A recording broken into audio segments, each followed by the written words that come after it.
your last cigarette. I would've followed you down, baby, followed you down, down, down. How many been in your bed lately? You really make your way around. You say you lay with me forever, but I'm alone with another round, with another round. I'm just trying to make last call. If I'm too drunk, I can't call and ask why you left me for someone else. I'm just trying to make last call and get drunk while you fall into love with someone else.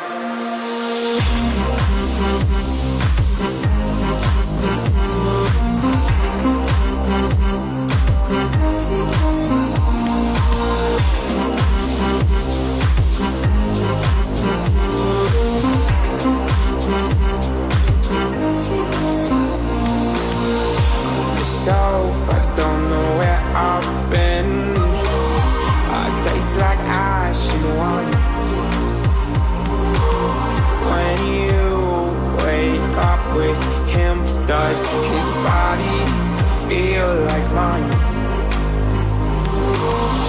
I would've followed you down, baby, followed you down, down, down. How many been in your bed lately? You really make your way around. You say you lay with me forever, but I'm alone with another round, with another round. I'm just trying to make last call. If I'm too drunk, I can't call and ask why you left me for someone else. I'm just trying to make last call and get drunk while you fall into love with someone else. I've been sad before, but not like this. Cause I had it bad for you since our first kiss. Oh.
flashlight. If I'm gonna make it, I will never miss the chance. Yeah, yeah. From all of me with you.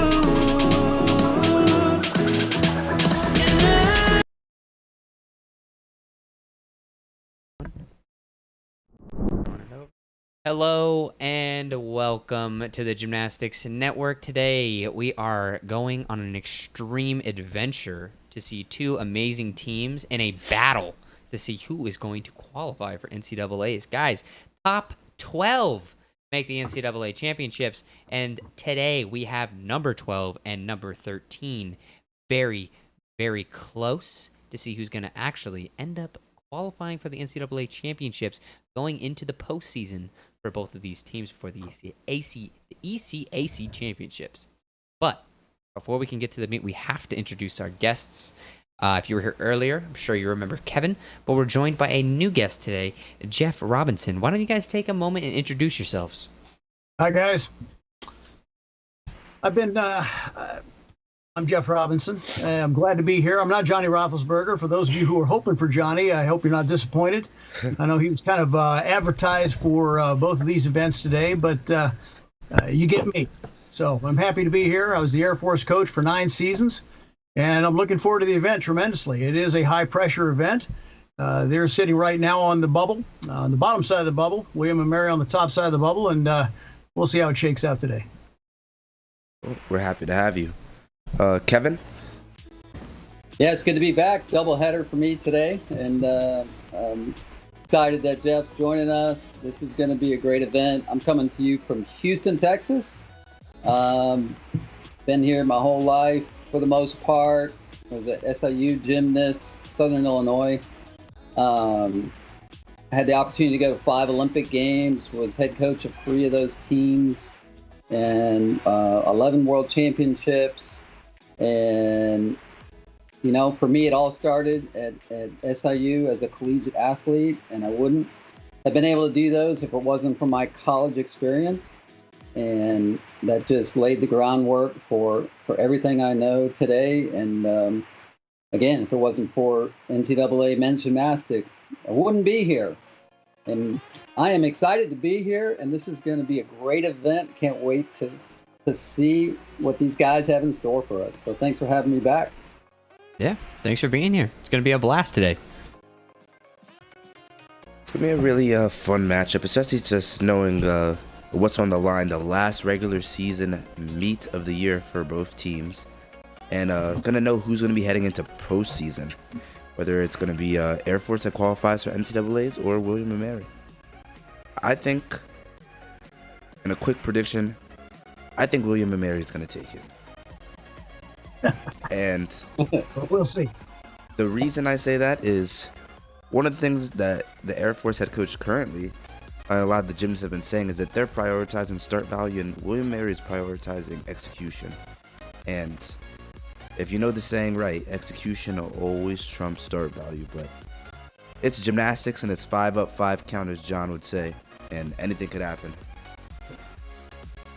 Yeah, well, you know, with 2 legendary coaches here, what are kind of your guys' experiences as we're waiting for the meet to start? Are you guys leaning more towards the start value idea, or are you guys leaning more towards the execution side? I'll let Kev start. That is the classic question, you know. And I mean, it all comes down to that, and it's risk reward, you know, and the coaches are constantly tweaking that balance. You know, and so you got to have start value, but you got to have hits, and you got to have clean hits. And so it's going to be fun to see, especially since they're taking different tacks. And of course, with 5 up, 5 count, you know, consistency is going to rule the day. And yeah, you can minimize execution. I mean, it really comes down to what the athlete has full command over. You know, like if you can do the routine with that consistency, all right, then let's do it. Let's go for it. And I always say it's like 1 fall is equal to 2 E elements. So you got to stay on. That's a good point. Yep. There's so much truth in that. And, you know, if you look at the code of points, look at the code of points, the Arthur Gander axiom, which is pretty well described in in Chapter 8 or Article 8.3, basically, you're not supposed to have an element of your routine that you don't have complete control and command over and can perform with a high degree of skill and artistry. Now, that being said, I want to present a little bit of the flip side here, okay? I've had a great feeling, and of course Kevin has too, and a lot of investment in the international aspects of gymnastics for the United States. And so I'm very interested in seeing us continuing to pursue a higher and higher level of difficulty as we go along in order to be able to be competitive in an international stage. And the fact is that the guys that are in this age are 18 to 22 year olds who are involved in NCAA Division I and now Gym Act involved activities here. They're at that age where they're going to be the ones that are going to be representing the United States here in international competition. So do I believe that we should be pursuing a higher and higher degree of difficulty? Yes, I do. Do I believe that that should happen at the expense of execution? No, there's a time for it. Now, this has been a very interesting year with respect to that timing. Reason being of COVID, a lot of these guys had to be out of the gym for an extended period of time. They were not able to train. And without that capability of being able to train over the summer, which is where you spend the vast majority of your time trying to acquire higher and higher levels of difficulty so that they can be tuned and polished and prepared for the NCAA season, they didn't have that this year. So there are certain coaches out there, and I know that Josh Loser happens to be one of them, that is putting a very high premium on pressing the issue, on pushing that start value, and working them toward a higher and higher degree of difficulty so that when the time comes and they have an opportunity to be in the gym more regularly, that they'll be able to iron the kinks out and get these into a very, very presentable format. That being said, I know he's not going to have any of them out there doing something that's dangerous or completely out of their control. Their percentages may not be the highest, but once again, as Kevin alluded to, it's that risk-reward mentality. And right now, just by a quick glance at the start values for both teams, it appears that Air Force probably has about a 15-point advantage on them with respect to start value. And that gets carved up pretty quickly with execution. So it is going to be a very interesting meet. Both teams are in the bubble, both with completely divergent philosophies of the getting the net effective result. And I'm excited about it. I'm ready to see it happen. Well, very well said. I think that summed up a lot of the questions that a lot of people had kind of regarding this start value versus execution battle that's kind of been going on. We saw it. We actually saw it with Army versus, was it Army versus Air Force the other day, I believe. Oh, yeah. Right? But unfortunately, we didn't get to watch that entire meet through as a truck hit a pole over on the Army campus and cut their power out, which just sucked. But hey, guys. We got some really cool stuff already. So check this out. We got two guys from the gym today with their William and Mary shirts on saying live coverage of the meet on YouTube. Check out at the Gymnastics Network. So shout out to these guys. That means a lot to be able to see you guys come out and do that. I think we got one more too from William and Mary before we get into our first routine here. We're getting started soon. Check out the Gymnastics Network for some great commentary. So it's great to know that the tribe is behind us as we're preparing for a great meet today, and we're really happy to have our guests here as well. So I believe it is just about time to get cracking on our first routine. It's going to be William and Mary for our first routine of the day. Cannon, what are you expecting out of the floor lineup today from William and Mary?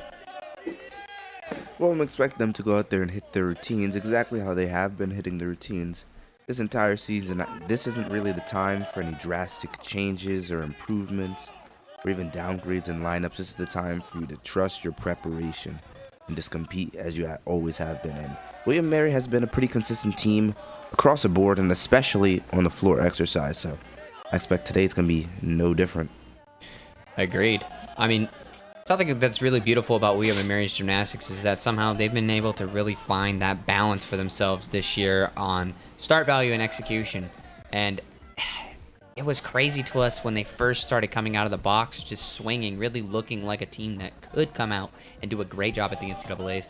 So they've got some really highlighted events. I would say floor for them is just about getting it done. It's about doing clean routines, a little bit of a lower start value, but overall keeping it super consistent. And like Kevin was saying earlier, minimize those falls, right? Because 2 E's is one fall. So, as you see from William and Mary, they're not going to do the biggest gymnastics today, but they will be doing the cleaner gymnastics. So let's see if he can get this dismount here, lining it up. Round up back handspring, double full, doesn't get the stick.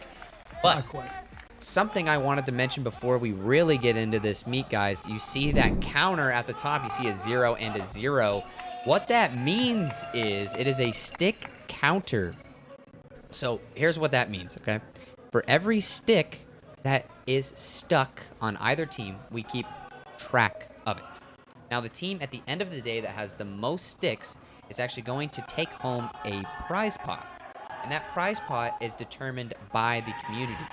So as you can see in here, we actually have our Army Stick Fund in the description of the video. Cannon will make sure that it is in the chat as well as we're getting ready for our first Army routine. But you can go and donate to the Army Stick Fund, or you can go and donate to the William and Mary Stick Fund as well, right? And every $100 that is pledged to these stick funds will count as an extra stick for your team, okay? Yeah. Important to mention, Air Force has already put in their first $50, so they're only $50 away from earning an extra stick for their team. Like I said, the stick pot, these are going to be donated to the teams, and whoever ends up having the most amount of sticks plus donations, donation worth sticks, is going to take home their pot and half of the loser's pot. And regardless, it's just a really good way to engage the community and try to raise some money for these teams that give us so much. So if you guys can donate to your team, please do so, as it really does help create more opportunities in the space of NCAA men's gymnastics. All right, but I guess right now we could just throw it over to our casters, Kevin and Jeff. Why don't you guys take the floor? Yep, this looks like Colin Hickey getting ready to finish up his set. He had a pretty clean set going so far, opened up with a nice double front half. And it looks like he's getting ready to close up here. And the routine's been reasonably clean so far. There's a stuck double full to close. And once again, there you go. Looks like may have tightened things up a bit here for the last event of the regular season.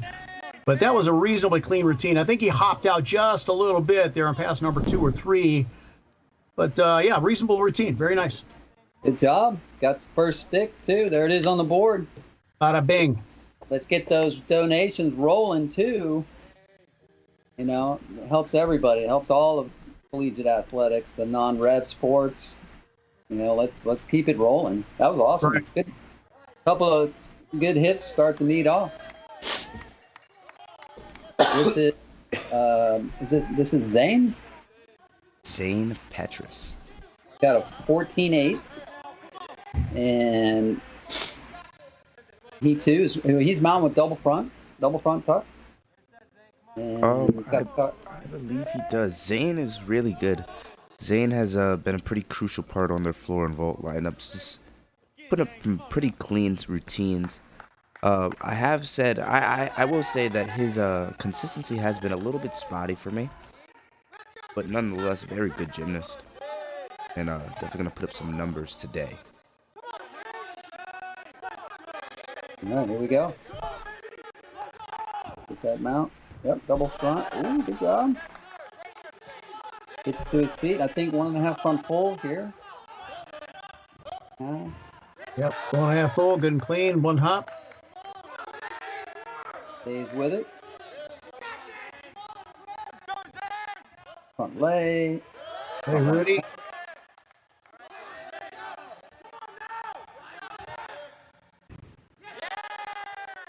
So far, so good. Got to get through the element group 1. Wide arm press.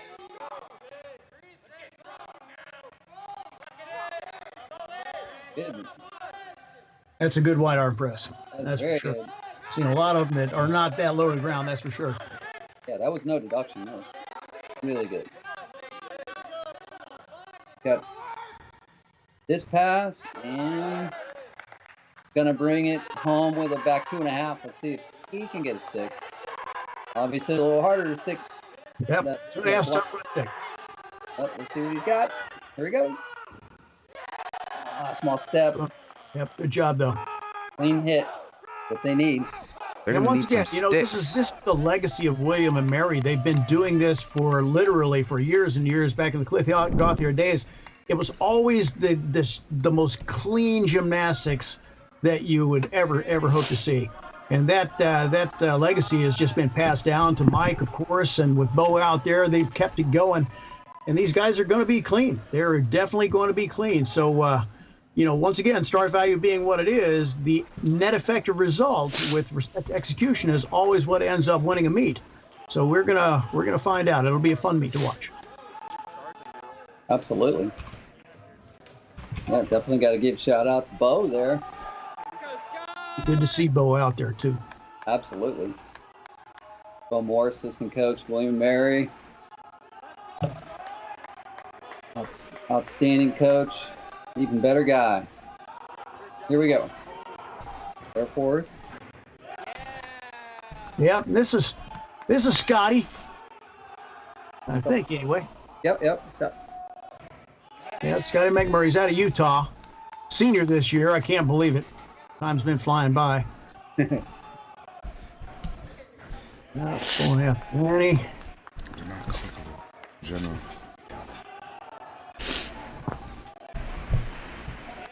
Double pull down the side. We really want to stick those double fulls though. Now we're into element group 1 here with the split and the clean press.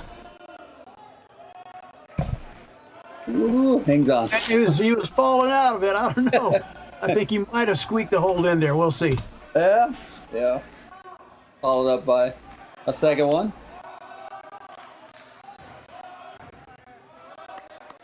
Front full, little hop. Just a little skittish looking. All right, here we go. Another back 2.5. Let's see if they could get a stick here. Oh, 1/10 hop, I think. Hey, those front double fulls, A little screen. they're hard to stick. A front double full is no joke. I think that's probably the hardest skill to stick on floor for a D. Can it? It's right up there, that's for sure. It's a risky element to close with. But if you want to close with a D, man, if you can stick it, you end up with a full point there. Yeah, That's it a does. pretty big deal. So like from a coach's perspective, do you feel like it's better to do a double full and take the risk of them not sticking it, or to have your athlete do a triple full that's maybe not as consistent? Well, once again, now you're talking the age-old question there, right? I mean, if you've got you're going to satisfy part of the element group with a C, right? But if you stick, you're almost there. You're at 7/10, and that's fantastic. But if you put up the D and you take a 3/10 step, it's pretty equitable. So it's risk reward. once again. Yeah, but it's a pretty big swing, Oh yeah, especially across the entire 5 sets here. Can Do you guys potentially be a feel like- 2.5 point swing.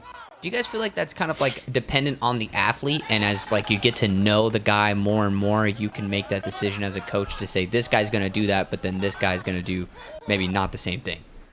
100%. Yep, 100%. You got to know your athletes and what their percentages are, and what they've been going through during the course of the meet. You keep an eye on them during warm-ups. You find out what's going on in their personal life as best you can, what might be weighing heavy on them. And all of this comes into making your final decisions with respect to what's in, what's out on any given day. I mean, that just sounds like the signs of a good coach. Somebody that's trying to take into account everything. I know Randy liked to tell us, leave everything that you had when you walked into the gym, but it is actually impossible to do that. That's because life is just such a, gymnastics is just a small part of your life. You have to make those decisions for the gymnast. Oh. There goes the stuff Nice. this now. There we go. Looks Cutter. like William and Mary's going to be on the board here, guys. On the Get the stick board. flag up. That was a great set and a beautiful finish. Love it. Good job. You guys can see 1-1. from the scores right now, this meet is really close. Already just 3 routines in. Only 4 routines in the entire meet, 2 on both sides. Cutter was the third man up for William and Mary, but look at that, 25.2 to 25.8, guys. It's going to really come down into hits today. That's kind of my call on it. Looks like for Air Force, next up we got Frankie Valentin. Big man, big senior. We've seen him do an amazing job this year. He's overall extremely consistent and really one of my favorite guys to watch on Air Force. You're going to see him. I believe he's doing all around today, so you're going to see him come out and do it. I don't see a little bit surprising from the lineup here. I'm not seeing Garrett Broughton, can I? My mistake. Where is Garrett? Here we go, Frankie. He's on Frankie's other a stick of events. dynamite, man. He's a hotshot athlete. He's very fast twitch, glycolytic, and generally speaking, consistent. So it's always going to be interesting to watch what he's going to be able to come up with here. Yeah. And while we're on the topic, I want to kind of jump back to something you said earlier, which is so important when you look at each of these two programs. The academic requirements, of course, at William and Mary and at the Air Force Academy, both, I mean, are absolutely going to take a high priority over any student athlete's time. Yeah. They're just two very, very tough schools, William and Mary being the second oldest educational institution in the United States of higher learning, second only to Harvard. Been around a long time. It's an Ivy League school, basically, and it just, the academic pressure is just huge. And it's the same at the academy. Any one of the three service academies, just going to be incredible pressure to perform and to be able to balance your life and train properly in order to be able to perform gymnastics at this level. I mean, hats off to every one of these performers today.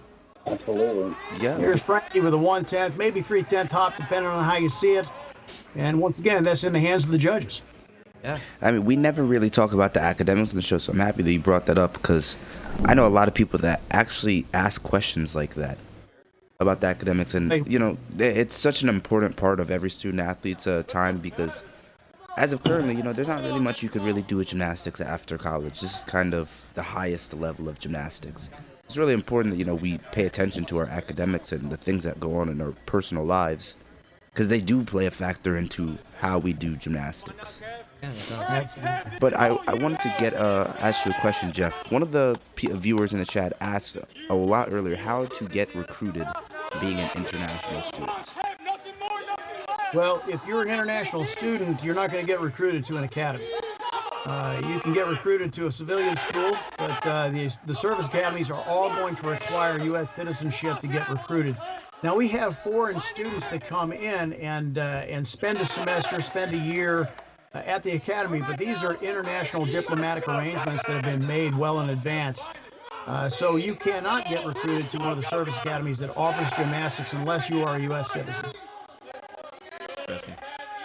Well, looks like we got Kevin Portefeuille up for William and Mary on the floor. We just saw Cutter Fugit put up a 13.7, biggest score of the whole meet. Got that 14.9 start value and got a stick. Currently rocking that '1 spot, and let's see if Kevin can kind of beat that out. So far, very clean routine. Kevin, have you seen any steps? No, not really seeing many steps. You got some really thick thighs right there, and he is sticking it all. Here we go, last pass. Nice double full there. That's another stick for William and Mary. Flag goes up. Yeah, And that's the flag goes up. That was a great set.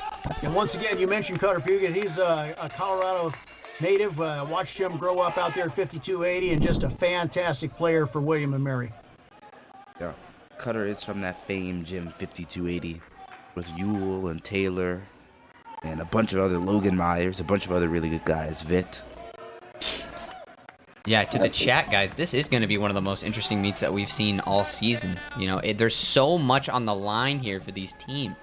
And as we get ready for Sam Meltzer to get ready for his next routine, it is a little bit, it's a little crazy to think, like, how much pressure is on these guys. I'm sure it's not hitting them right now because, you know, blinders on, got to focus on floor, but maybe they catch the Verdia score coming around to rotation 3 or rotation 2.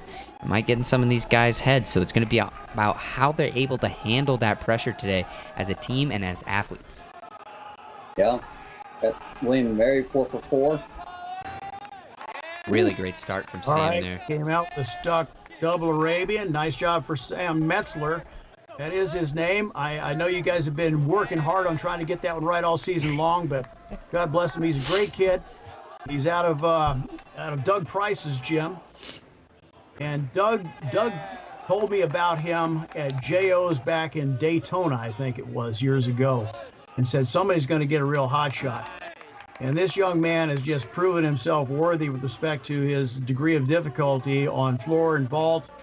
And he's stuck his head in a few other events as well. But, man, what a great catch here for Air Force. Yeah, he's just one of those guys that has brought a lot to the Air Force team, we feel like. And you see him, 4th spot in the floor lineup. That's no joke.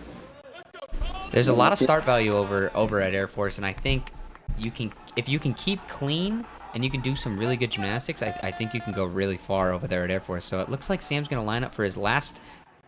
Oh, doesn't quite get the dismount, but hey, still a great routine from Sam. All right, but yeah, one of his better sets, actually. I've watched him compete this year, so he did not get the stick. That looked like a 3/10 step to me, but boy, I tell you what, one of his cleaner sets this year. Yeah, definitely better than what he put up at the last meet when they, it was against Army, but like we had said, they hit the power line and everybody went down. But yeah, I watched that one. It was tragic. Yeah, it was. Yeah, it was. It was hard. But hey, you know what? It's good to see them come back after kind of a little bit of a rougher, let's say, inner squad on the Vertius platform, and to see them come back out and really attack it. But it looks like the last guy up for William & Mary is going to be Colin Lilly. Kevin Portafee with the 14.1 start value scored a 12.75 for William & Mary as we're preparing for Colin. This is definitely going to be close. I mean, after the first 3 sets, only 3/10 separated the team. So here we go. Now let's see what he's got here. Nice Arabian double front. Kicks out way early there, showing you that level of confidence that William & Mary has right now as they're deep in their floor lineup. Small little hop there after that connection pass. Really bouncy and really nice, precise, and tight twisting, man. Love that Get acrobatic. that Fei in action. I was going to say, can't see too many Tong Fei. Yep, very nicely done too. I love it, man. I mean, we've with the current code of points, it's so refreshing to see something like that sneak its way into a routine. It's so easy just to stick with bland transitions, etc., and not really throw anything in. It's got a little pizzazz or a signature element like that. But boy, to see a nice full twisting butterfly performed that way just does my heart a world of good. I'm right there with you. And we could have a discussion about that, but let's see if he's going to get this stuck dismount here. 2.5. No, it doesn't quite get it. Oh, So so close. close. There's just a lot of this, like, really, really, really close. But I agree, 100%, Jeff. As you look around at the current state of the NCAA, and I just feel like gymnastics in general, there isn't as much free-form expression. Guys really aren't able to kind of go out there and express themselves in the skills that they're doing. But it's good to see that some people are finding their way, like with these full twisting butterflies, right? Because it's about playing into your strengths and you defining how you want your gymnastics to look and kind of taking that into your hands, right? And that makes me really happy. And we see it a little bit on parallel bars. We see it a little bit on high bar, but, not so much on floor. But I'm happy to see that. So here we go. Last guy up for Air Force. Yep, Nice double double. to start, 1/10 hop.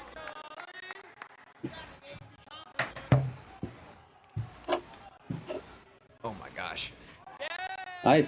Nice.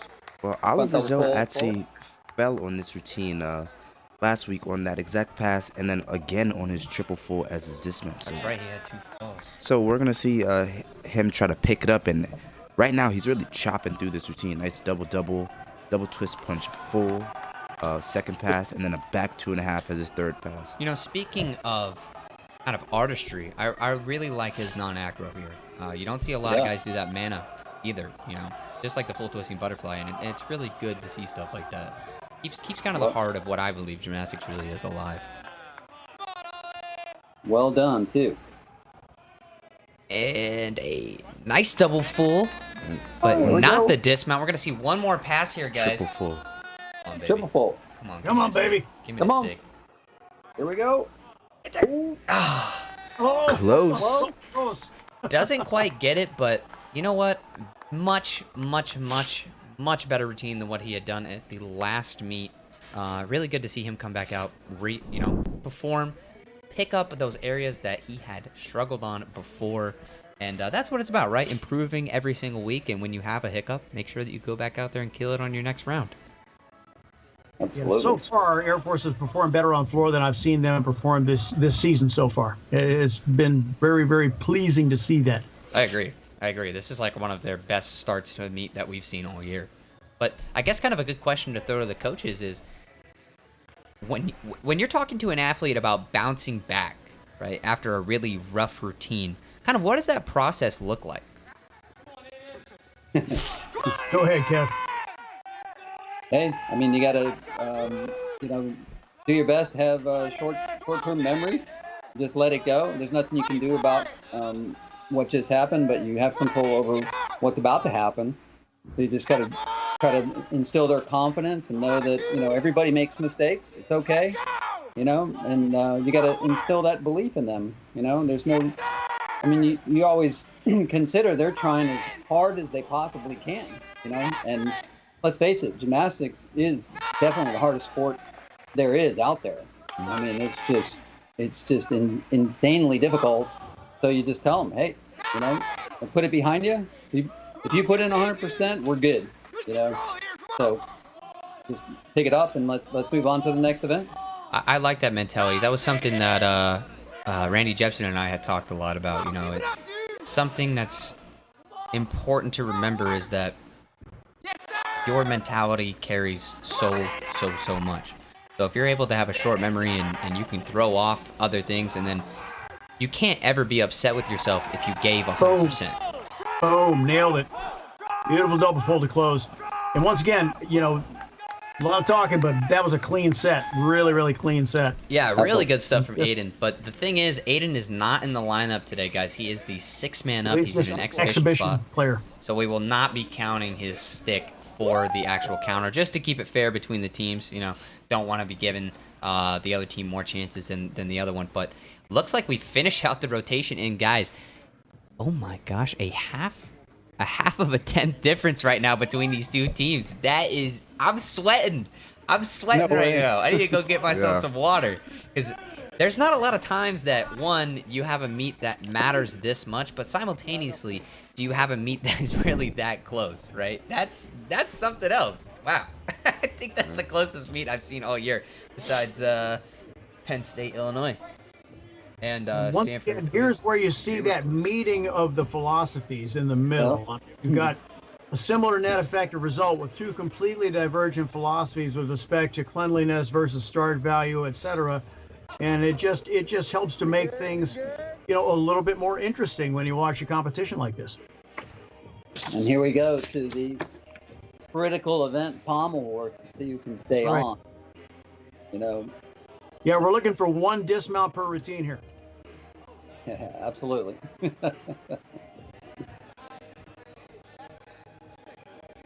Still warming up, right? Oh, yeah. Hey, I wanted to mention to the viewers, I'm feeling a little bit under the weather today. No, it's not COVID, but I am feeling a little bit under the weather. So if you see me move away from cameras just so I could blow my nose. But I'm really happy to be here. I really want to be here. So I'm just going to push through the live and just keep blowing my nose. I wanted to just mention that in case you guys see me go off camera. Yeah, something to point out is that Cannon and I do this show rain or shine. I actually, it was funny. One of the first meets that we had was one of our biggest meets. I was really excited for it. I had planned the show all week, and I actually gave myself a concussion, probably a couple of days before the meet had happened, and I had to sit out the show, and we were both super bummed because the show is pretty much everything for me and Cannon. It means a lot, and we're really happy that we can bring this level of gymnastics to people and make it interesting. But tell you what, you guys are doing a great thing. It's been a lot of fun over the course of this season to see the marriage between the Vertius platform and what you guys are doing here with the Gymnastics Network. And I really do believe that it's a network quality presentation of what's going on, in spite of the fact that we can't put two teams on the same floor at the same time. So you guys have bridged a gap that's just been so sorely needed over the long course of time. And necessity being the mother of invention, you guys have stepped up and made it happen. So hats off. Thank you.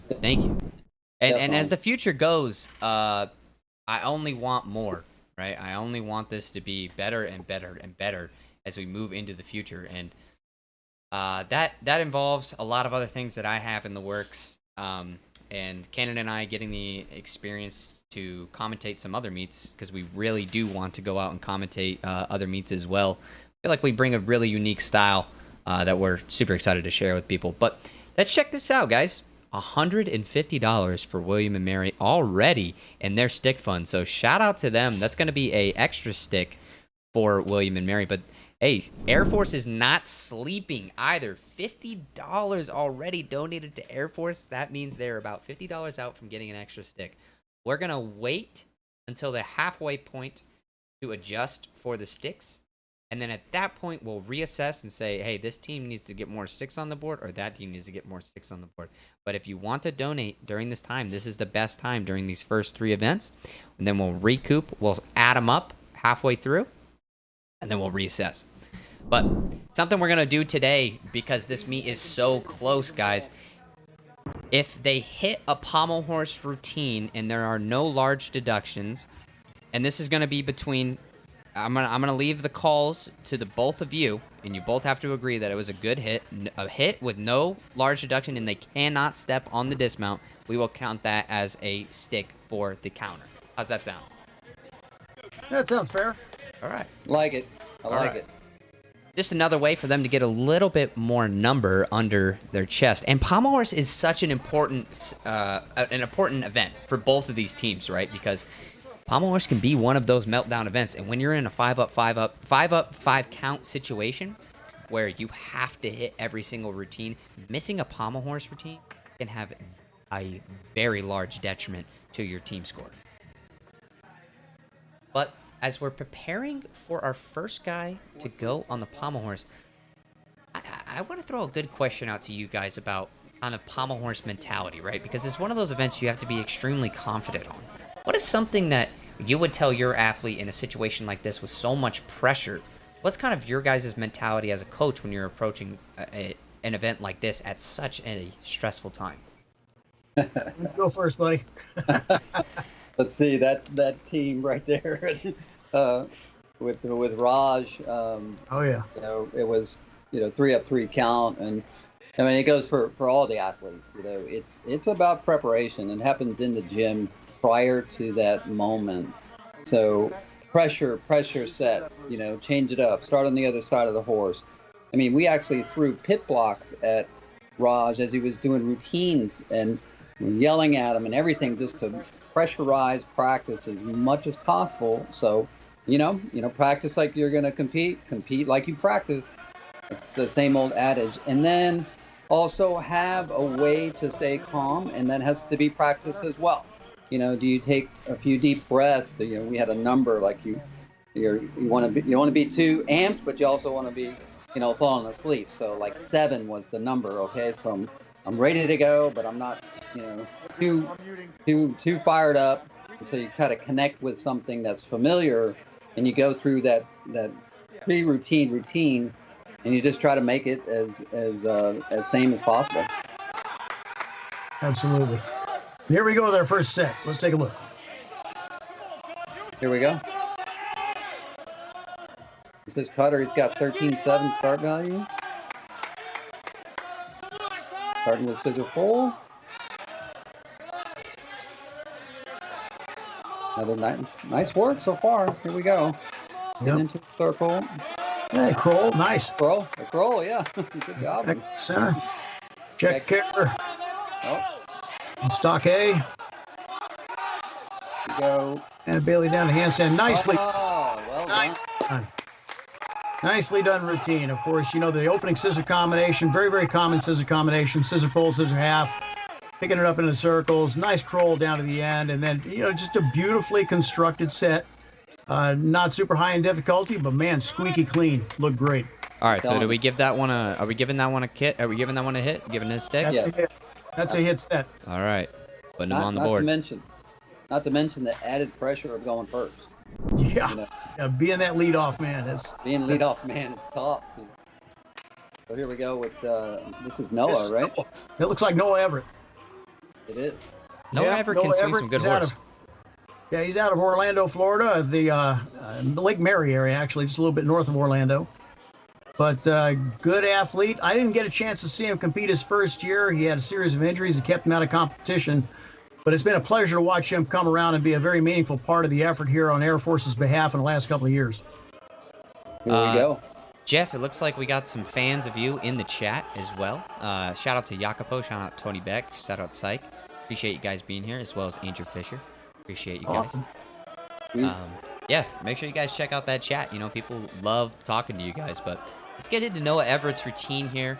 Remember, Air Force really needs to hit these sets, guys. If they don't hit these routines, they're going to be in a really rough position going into the rest of the meet, because it looks like William & Mary's on fire, but I feel like Air Force is firing back just as well. Nice routine. Can he get the dismount up? Yes, he can. Nice routine coming up from Noah Everett. So that was an interesting routine. He got in a little trouble in a Savado, and he fought through it nicely. A little hiccup there, and then took a few extra confidence circles, I think, before he went into his dismount combination. Just a couple extra to get on balance.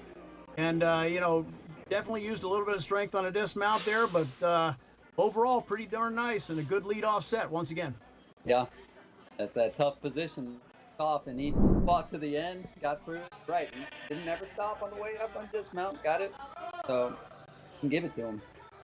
Yeah, just absolute stud start for both these teams on Pommel Horse. As James Fugit in the chat, I agree. James, the all caps, I'm feeling the energy. I'm loving it. I'm starting to get pretty in the zone here. I'm starting to get pretty excited. I mean, we're going to have to see what the score was from Noah, but the fact that Cutter and Noah are both, I assume, going to be right around the same number. The meet's just so neck and neck. It's just going to come down into hits. What would be crazy, I don't want to jinx it, but would be if they both went 30 for 30. I mean, that's what you always want as a coach, and I know that's what you want as an athlete as well. It puts you in a position where, anything could happen. I mean, that was how my team ended up going and winning the Big Ten championship. Right? We weren't the best team on the floor, but we were the most consistent, and we hit 30 for 30 when we needed to do it. So hoping that these teams can do that today as well. Absolutely. Right, well, I am excited. This next up, this is Malcolm Baytop, and I love his name because he does be spinning like a top when he does his routine here. So it's a fun little ad lib, but let's see what he's got on his routine. I've watched him do a couple of sets over the time. He's pretty clean, and I believe he does some good scissor work to start off. So as you saw, nice little scissor there. Circle's a little bit piked, but remember, if you maintain that pike position, you actually don't get deducted. Really attacking the horse here. Really fast swing as he's doing that Magyar Salvato sequence. Moving up. Doing another travel. Look at this. It's a really unorthodox skill. The old JO number. Yeah. All that skill from JE transferring over. Yeah. All right. All right, man, his legs are so long, I thought he was going to knock the camera over. All right. When you see guys that have that body type, right, really short torso, really long legs, you usually see them use their pendulum a little bit more to swing a little, almost like swing a little bit more with their shoulders. But as you saw from Malcolm there, he's almost like a Kosh Modi, where he's swinging so fast around the horse and then just moving his hands to keep up with that pace. So good for Malcolm to stay on the horse there. What do you guys say? Is that a hit or no? That's a hit. Oh yeah, that's a hit. All right. That was a hit then. That's a hit. That was a smart routine too. I mean, I like the way they constructed it. It was like get those those three B's right there at the end, and that was good. All right, here we go, Garrett. All right. Garrett Broughton, man, he's a newcomer for Air Force, young guy, but he's from Cypress down in Texas. He's a really, really good athlete, really big start value, really fits into that kind of Air Force mentality of start value. And as you can see from that start, guys, that is a massive skill there. Love that Russian sequence. There's a 1080 Russian in the middle. Nice. To the far side. Very nicely done.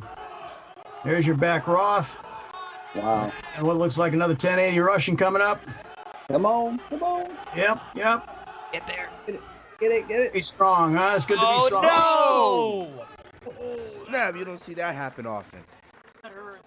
Ouch. Clip it. Ouch.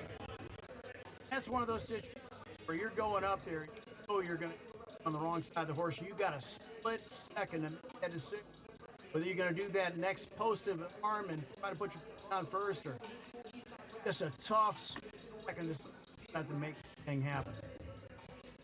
Sometimes that Yeah. happens. Very rare to see happen in a competition. Yeah, I feel like most guys would just, either opt to go off on the wrong side or put that dismount down. It looks like they're talking to the Verdius judges right now, seeing if he needs to repeat the skill, if they gave him credit for the dismount. Doesn't look like Yes, they did. he's going to Yes, repeat the element. definitely. Yeah, Yeah, here we he's gonna go. have to repeat. I'm wearing the blue jacket. He's going up again. Here we go. All right, let's go. We can get it this time. Oh my gosh. Ooh, got it right around. That always happens. Yeah, I was Risky, helping him out. risky. Oh, my God. So like we were saying, it's really important that Air Force comes out and hits these pommel horse sets, and unfortunately Garrett looks a little shaken up after that. He looked like he hit the ground pretty hard. Well, Garrett's a former national team member, so I'm sure Garrett will be able to pick it up on the next couple events that he's going to be in lineup on. Sure, I With can't wait no to watch him on problem. high bar today. There's that balance we were talking about. It, 14-7, but with the ball, it puts him at 14-7. So, And it was a squeaky set up to that point, so we'll see how it shakes out. Malcolm really good, Baytop is the score to beat, 11.3. So Garrett's just going head to head with this guy. If he can, looks like Air Force is about 8/10 up before Garrett's score comes in. So I think that just went away. gotta be within it. What's that? I said, I think that just went away. He's going to have to start, they're going to have to start hitting. Yeah, for sure. so another crucial set right after the other team's miss. And Oh, yeah. Real good swing here for Christian Galata. I love the way that William and Mary really comes out and attacks the horse. It doesn't look like these guys are nervous at all. It looks like they're just coming out of the box and doing the best gymnastics that they know how to do. Beautiful Magyar Savato sequence there, Christian. And a triple Russian dismount, it looks like here. And he get it up above the angle. Got it? It's going to be close. Got it. That angle's going to be close. All right, great set. Whether or not he made 30 degrees, that's debatable, but boy, very, very clean set once again. And that's, this is just another example. You mentioned it. I mean, it's just a beautifully constructed routine, and you're right. These guys are very confident, which just tells me they have done a lot of routines in training under a variety of different circumstances. Putting that pressure to the training routines, as Kevin mentioned earlier, is just critical. So is that a hit for him? oh yeah, All right. hit. Good. Another That was one a on the good board step. for William and Mary. Starting Yeah. to run away with it. Air Force, we need to make sure that you guys are in that donation to make sure that you're helping out your team get those extra stick points as we're preparing for our next routine for Air Force. Yeah, our last competition, it actually, the donations actually ended up being a pretty deciding factor in the reason that stand for the one stick total. Yeah, for sure. You guys definitely do have a voice. Here we go, Jacob Pachetti. Love that scissor hand to start off. Really nice. Yeah, he's out of this area, actually. He's down here from the Phoenix area. Came out of Aspire Gymnastics with the Sun Devils Junior program. oh, Gotta And stay we'll on. look Cross for trouble, but Oh. man, he hung in there with it. He's Got a fighting little for extra this routine. friction in these circles. Oh my gosh. that's a good fight, man. There oh, we All go. right, yeah, he fights his way through. Hey, hats off, great job.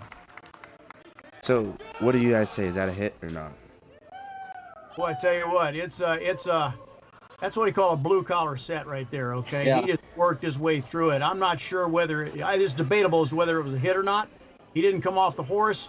He bumped into it a lot, but boy, I tell you what, his grit and determination to get to that dismount's fantastic. Yeah. Oh, I don't say there was a single large deduction. I don't think so. I think he had to fight like crazy to it, but I'd say we give it to him. All right. I gave it to him. I'm with you.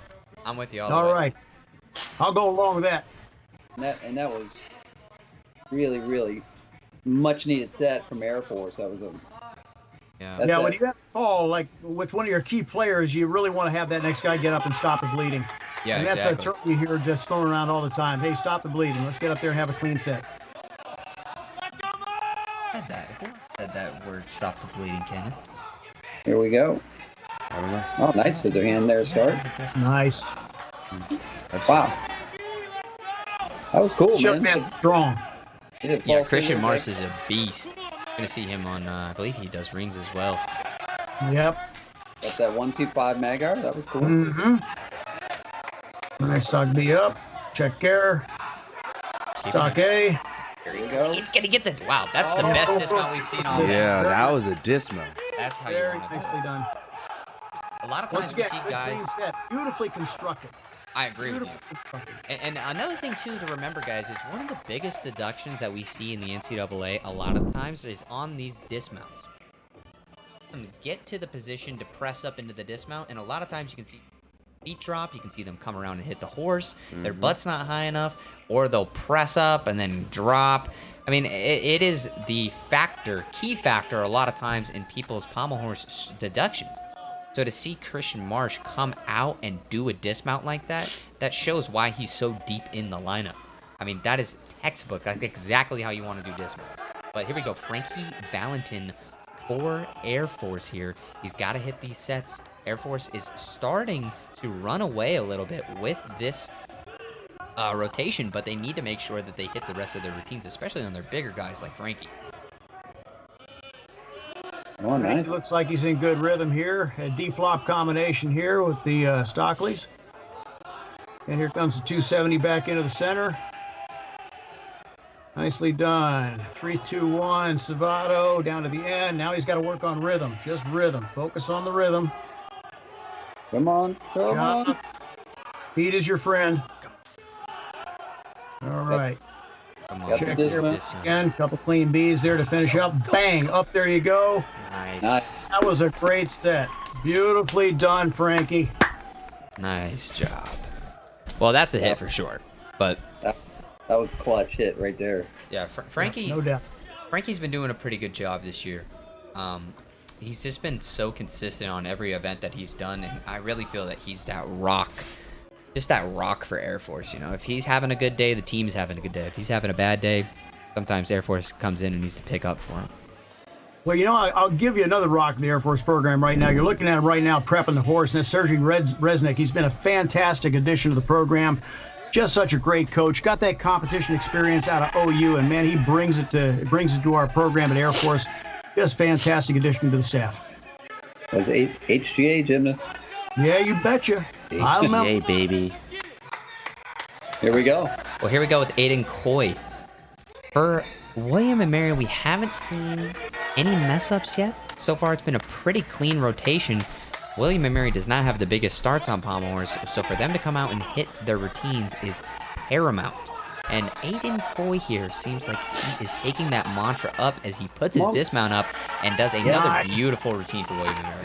Currently, Air Force is 2 points higher, about I'd say 1.2 higher than William Mary on the pommel horse. So it's gonna really be up to Aiden Coy right there, putting a little bit of pressure on Scott McMurray to go hit his routine and keep this lead going into the third rotation. Well, Aiden did his job very beautifully there. I mean, that was a clean set. So hats off. Once again, this is just, this is William and Mary at their best. This is what they do. They get out there with good, clean routines. They hit them. They do a lot of them, and they're confident. They come out swinging, and that has really proven to be the case here today. All right, here we go. Scott McMurray, last guy up for Air Force. We need a hit here, and we need a clean set. So Big set, 15-3 start. Yeah, Scott swings beautiful pommel horse. It's just critical that he hits the set here. There we go. let's go.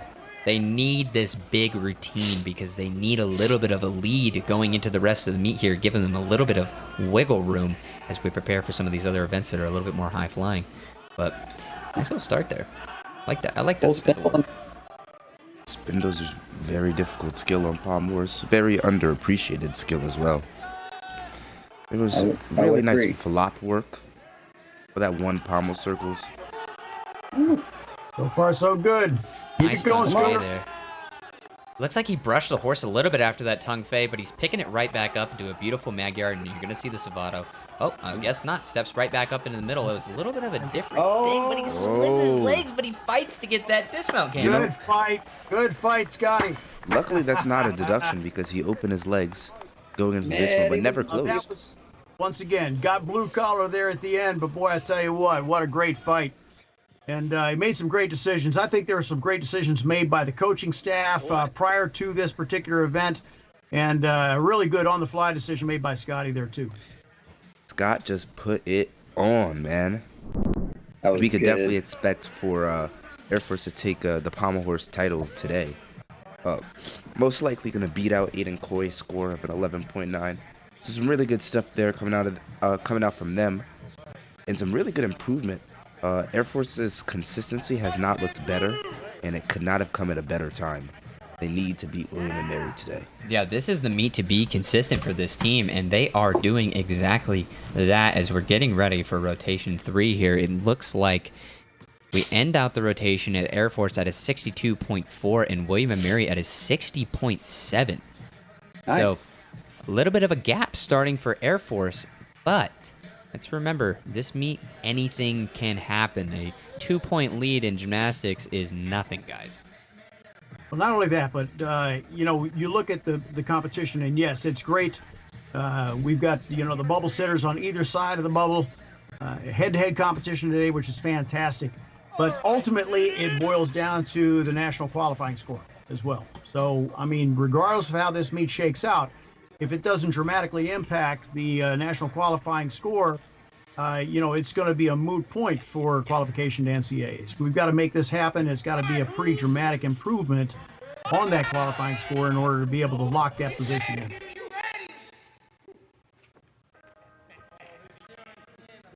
Well, taking a look at the GoFundMe's, the Air Force Stick Fund is still stuck at $50. So only one more $50 will give Air Force an extra stick, and that would actually tie up the stick total here. But William and Mary definitely knows a thing or two about community influence. Just hit $200, so William and Mary will have 2 sticks added to their total after the rings rotation. Yeah, gonna keep it a little bit close as we go into the next thing. But Air Force needs to make sure that they are getting their donations in here. Otherwise, William and Mary is going to run away with it. An extra 2 sticks here. They're already up 1, guys. Well, Air Force, where That's are right. you? Hey, ante up, Air Force. Let's go. Come on, for crying out loud. But here we go. I wanted to throw this up for a moment as we're preparing for rotation 3. As you can see, floor, William and Mary took the edge, not by much, but they ended up taking it. And then you can see from the Pommel Horse score, William and Mary 60.8 and Air Force 62.4. So gave a little bit of a lead to Air Force here, but I have a feeling that William and Mary is going to bring that right back around as we're getting ready for our first routine from William and Mary. William and Mary, the name of the game really for William and Mary on the rings is to not do too much. As a ringman myself, I feel like a lot of times guys, when they're under pressure, they can start to think that you gotta hold something harder than you normally do, or do something with so much more pizzazz, but really that just wears you out, and you end up doing a bad dismount. But something you're gonna see a lot of times from these William and Mary guys is really great handstands. And as you saw right from that mount, really unorthodox moves here, but that giant, and then he lowered back down through handstand. It's actually a skill into an inverted hang, and then did a Yamawaki sequence into a back upright straddle planche. So they're keeping it clean, and I really like kind of the artistry that they're bringing to rings. Something I always complain about on rings is there's no artistry because every guy's doing the same thing, but it sounds like William and Mary's watched me talk about them enough, and maybe I'm having a little bit of an influence, I hope. Boy, tell you what, the polished positions here, and once again, there you go. Here's a stuck C. There we and boy, go. tell you what, it's a front full, but boy, it's a stuck C in anybody's book, and that's just beautifully done. That's right. Absolutely. A stick is a stick. Very And the- well constructed routine. Yeah, the quality of every position there was fantastic. I mean, even the L before the press, just beautifully executed, beautiful toe point. Every hold was held beautifully, in my opinion. I'm not wearing a blue jacket, but I counted them out, and it looked like he held every one of them. Just a really well-executed set. I agree, and he gave very little away, especially in the handstands. Like Isaac was saying, solid positions. You always look for that because you can almost always get 2 or 3 tenths back by doing solid handstands. So, good job, good start for William and Mary there. Something I think is interesting is if you look at the Air Force gym right now, you can actually see that they have the Vertius the Verdi's cool. thing up on the screen up there, so the athletes are not know. They're in the know about what the other team is doing, you know. So I think that's a little interesting. Gives them a little bit more pressure. They can practice not looking at scores. I know a lot of times athletes don't like to look at scores because it can put you in a weird mental state as you're trying to just do your job. You know, Kenan, I get a weird feeling every time I see those rings. You know why? Why? Because the last time I was on those rings, I did a half in, half out laid out to my face. Air Force's rings. Yeah. Flashbacks. That's not good. That's, Yeah, and actually, and my whole family, that was like the only meet my senior year they got to come to, and I was like, yeah, I'm feeling pretty good, and they were like, oh, really? And then they saw that, and they were like, are you sure you're supposed to be ranked #1? And I was like, I guess. But here we go. Really beautiful set so far. I love the thing that Air Force does. They're very similar to Stanford in that you're gonna see really, really good Yamawaki sequences from this team. Their plange work as well at Air Force is very strong. And there's another Stuck C dismount. Really, really nice. Very nice. Once again, Stuck C is worth it. The holds were nice this time. Very nice. Maybe a little pike in the planche, the first planche, but boy, I tell you what, just a beautiful set by Zavell there to start off. And like Kevin said, that lead-off position is just so critical to set the pace. Yeah, it gave very little away on that set. That was good. Well done. And So like you Kevin, said, you know, I want to ask you, when you're looking at a rings routine, either as a coach or as a judge, what is kind of your tell with the routine that it's going to be a great routine? Like, what is something that an athlete can do that really starts to set you off? You're like, okay, this guy's got it. well, I would definitely say, you know, hitting the positions, and when you start with a hold and it's more than 2 seconds, then it's like, all right, you know, then you know the guy's, you know, really gonna put down a good set. And then the second thing for sure is handstand. I mean, and those little things like Jeff was talking about, you know, L seats and position, you know, it is how you present what you're doing. And that's good. See, solid, you know, maybe slight pike, but there was no question on the hold. Because hold deductions will kill you. Absolutely. You miss one hold, it's 3/10. So Yeah. I mean, if you're They'll doing- kill you dead. You're Julius Caesar. Yeah, you're doing C's. I mean, you don't even get credit for the C. You know, it's like at that point, don't even do it. Really good handstand, minimizing those deductions again. And small hop. Going for the stick. Once again, there's a good conservative C dismount there with, depending on where you're standing and how close you're looking at it, 1 or 3/10 hop. I didn't really differentiate between it, but once again, it's not my call. True. Looks like we got a question in the chat. What are your thoughts on the two teams competing at significantly different altitudes? Well, my thing to that is it doesn't matter at all because this is where those teams train. They're accustomed to these areas. This is like where they spend their time. I would say when I went to Air Force, it definitely affected me, just as an athlete, but that's a personal thing. I mean, it doesn't affect everybody. I've heard it from floor guys as well, but it just depends on the event that you're on and what you're doing. But for these guys, it doesn't matter. This is where they work out. They're here every day. This is Brandon Bzowski. He's out of Thousand Oaks, California.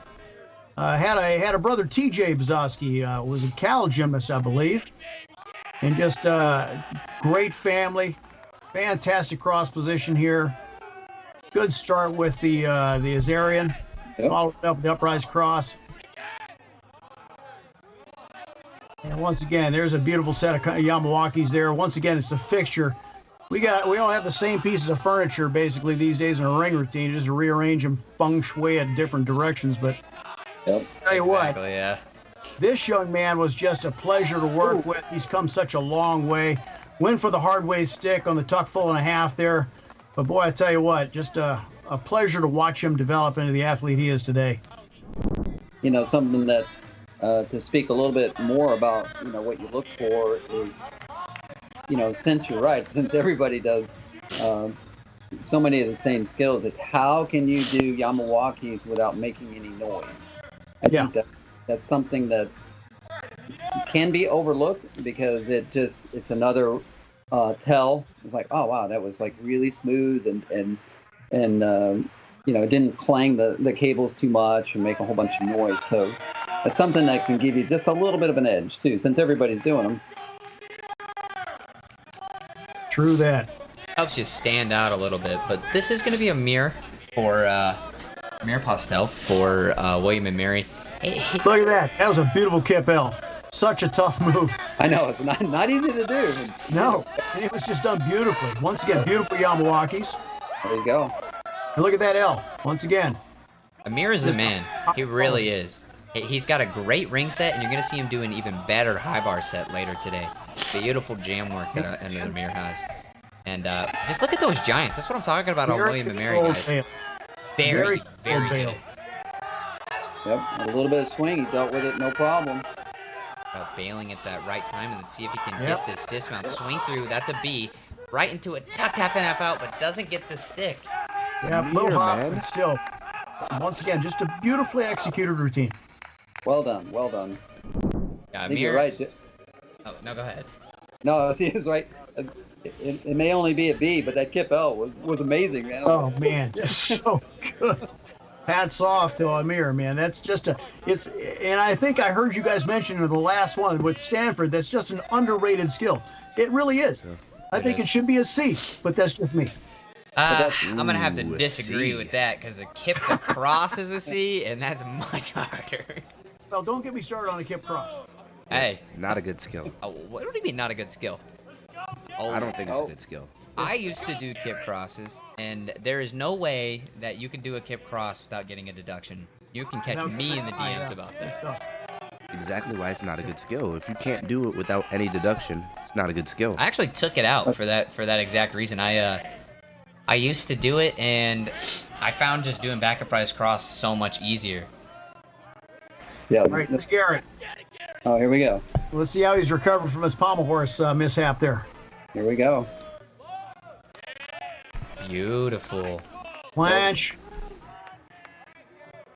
Garrett picked up actually a little bit of swing at the start of the routine and actually comes in really high on that cross and then lowers down into it. That looked extremely painful. Like he sat into his joints on that cross. That is not what you want to do. So hopefully he didn't hurt himself on that. But tuck Yamawaki, pike Yamawaki, like Jeff was saying, it's just about that rearranging of furniture for ring routines these days. That's a little bit unorthodox. Cannon actually used to do that. It's a planche into a back giant, and then a nice little front giant there. Picks up a little bit of swing, so he's got to kill this swing on his dismount. Looks like he bailed at the wrong time. Laid out half. Oh my gosh! Did you see that? Laid out double. He made that look easy. He let go early too. He didn't even hold on. He's an absolute beast. A lot of momentum coming through the bottom too. He turns over very, very quickly, and he's a fast twitch glycolytic kid. And boom, he was on his feet. That actually ties up the score here, guys, with 7-7 on sticks.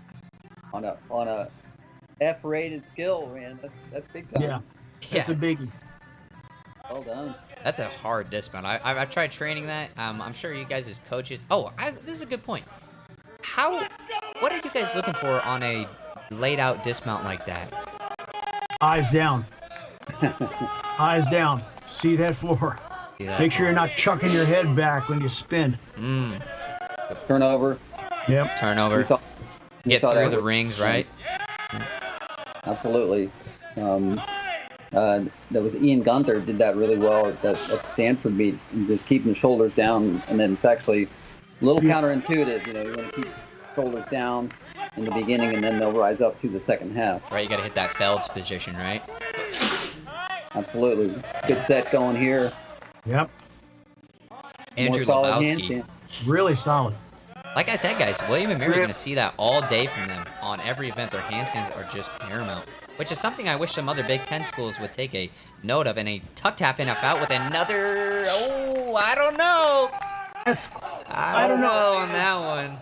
I thought he had it. Yeah, it looked like his heels just dug in and maybe a soft mat issue, I don't know. But we'll see. It's up to the judges on this one. We're going to have to wait to see. I got to see. Looks like again, Air Force is just slowly pulling ahead on this event. They're about a point ahead currently on this event compared to William and Mary, and they're just making that lead a little bit larger. Next up for Air Force is going to be Frankie Valentin, big man, big senior, super consistent like we were talking about. Just one of those guys that can do some really, really, really good gymnastics. You're going to see him do I think it's a back, I believe he does a back upright straight planche that's just such a beauty to watch. And besides Stanford, you don't see a lot of guys doing that.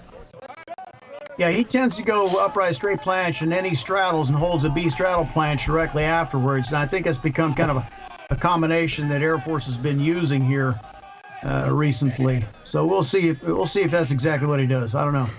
I love that aggressive start, pulling up into a inverted hang, makes it look so simple. And there's that back upright straight planche we were talking about. It's so good. Straddle, boom. That's so beautifully cool. done. I love that. Yep. Hey, while you're there, if you've got that strength and that range of motion, you might as well play to it, right? Exactly. Play to your strengths always, always. Reasonable uprise cross there. I would like to see him actually doing a Zarian out of that. I feel like that would top off that kind of sequence. I'm sure he would like it too. Those are well done. Nice uprise straddle L. Beautiful press. He's always had great press capability here. Let's see what he's got here for the dismount. Nice giants, too. handstand. Come on, Frankie. So Here it comes. done. And Tuck double, doesn't get this Double stick, with but- one step. Should have got the stick And right I'm there. at a terrible angle to be able to determine whether it was a 1 or a 3, but it's not my job anyway. Something that that's cool about the Verdi's platform, guys, is that we have the same angle as the judges. So if we can't call it, the judges can't call it. You know, that's kind of Well, in that case, that was a 1/10 step, I think. I don't know. Yeah, I thought it was 1/10 as well. I'd say 110. Yeah. Alrighty, looks like our last guy up for William and Mary is going to be Christian Marsh, and they will have a 6-man up. Aiden Coy, we saw him as the 6-man up on Pommel horse as well. So People say Aiden Coy is going to be going to look to try to qualify for NCAAs as an individual. Just on the off chance that William and Mary does not qualify. Probably Covering their hence him bases. doing his all around. But this is Christian Marsh. We saw him on Pommel horse. Remember that really fast swinger, had that beautiful dismount as well. He's a pretty strong ringman. Back upright straight planche there. Lowers Nice. down in the Maltese, looking Down the like Maltese, an ironing board. beautifully done. Yeah, set the table. Really nice. Yep. Yeah. Get your candelabra out, huh? That was awesome. Nicely done. Upright straddle L. Beautiful work once again. Yeah, Flat tabletop planche there. And he closed his legs just to put the stinger on it. I love it. right? Nice press there as well. I mean, there's really nothing wrong with this routine. It's just done so well. And look how long he held that handstand there. Into another beautiful giant. I love his handstand lines as well. Sophia Hall is going crazy. Love some Christian. Let's see if he competes at triple back today. That'd be interesting. I'm in doubt. Oh my gosh. It looked like he thought about it, and then halfway through was like, no, I'm not going to do it. Oh, Yes, man. Christian Marsh is trained to triple back, but he's just gonna do a B dismount today and take a hop. So that's gonna be a pretty devastating thing for him, especially competing with B dismount. Definitely gonna be. I mean, I know that feeling. You know, when you're getting ready to do a dismount, it's much better for the athlete to be safe in a position like that than it is for them to chuck a triple back. Such a dangerous You know, dismount. actually, quick It's statistic. always better to be safe. Always. Yes, absolutely. Quick statistic. Actually, we have 0% hit or stick percentage on dismounts that are a B or below. Surprisingly, we have more percentage. I don't know what the percentage is, but we have some sticks on C's and D's and E's. Alan Shaddan comes to us out of Azarian Gymnastics in SoCal there. If Scanlon will stay out of the way. Here we go. Nice uprise Maltese. There's that Upright back straight upright planche, straight little again. pike in it, but there's that combination again. Once again, It is. you know, if you're strong in that range, play to it. There's that plan to shoot again. Well done. Yeah, it seems like Air Force kind of has their two best guys on rings dialed in on kind of like their sequences, right? It seems like they're both kind of training the same stuff. And I like that. I think that Keeps everybody kind of on the same page, But shred a low press handstand. And it Yeah, once looks again, since our code of points doesn't really reward creativity very much. Okay, sure, hop on the dismount looked like a pike to me, but I don't know if they're going to call it a pike or stretched. Pretty pikey looking. Regardless, I mean, it's just one of those situations where you look at your athletes, you play to their strengths, and if you've got a team load of guys that all have a similar somatotype and are strong in the same ranges of motion, and we don't have a code of points that's awarding the signature elements the way that we have had in some previous codes of points a long time ago, then, hey, do what's best for your team. Absolutely. Just picked up a little something there on his puck on Milwaukee. He also kicked out a little bit more than you see often, and that's a little flair that can help differentiate you. Since you see so many, if you turn over quick and then you're out, it's like, oh, okay, that's nice. That was good. Well done. Man, I wish I could have known you guys back when I was an athlete. I would have loved to run some of my ring problems by you guys. That would have been awesome. Well, it's not like you were not well coached. I mean, I know where you're from. Hey, man, Randy's a great coach for sure, but, it's always good to get a second opinion sometimes. Randy and Ronnie Howard and Moss before him. That's right. Yeah, that's true. That's true.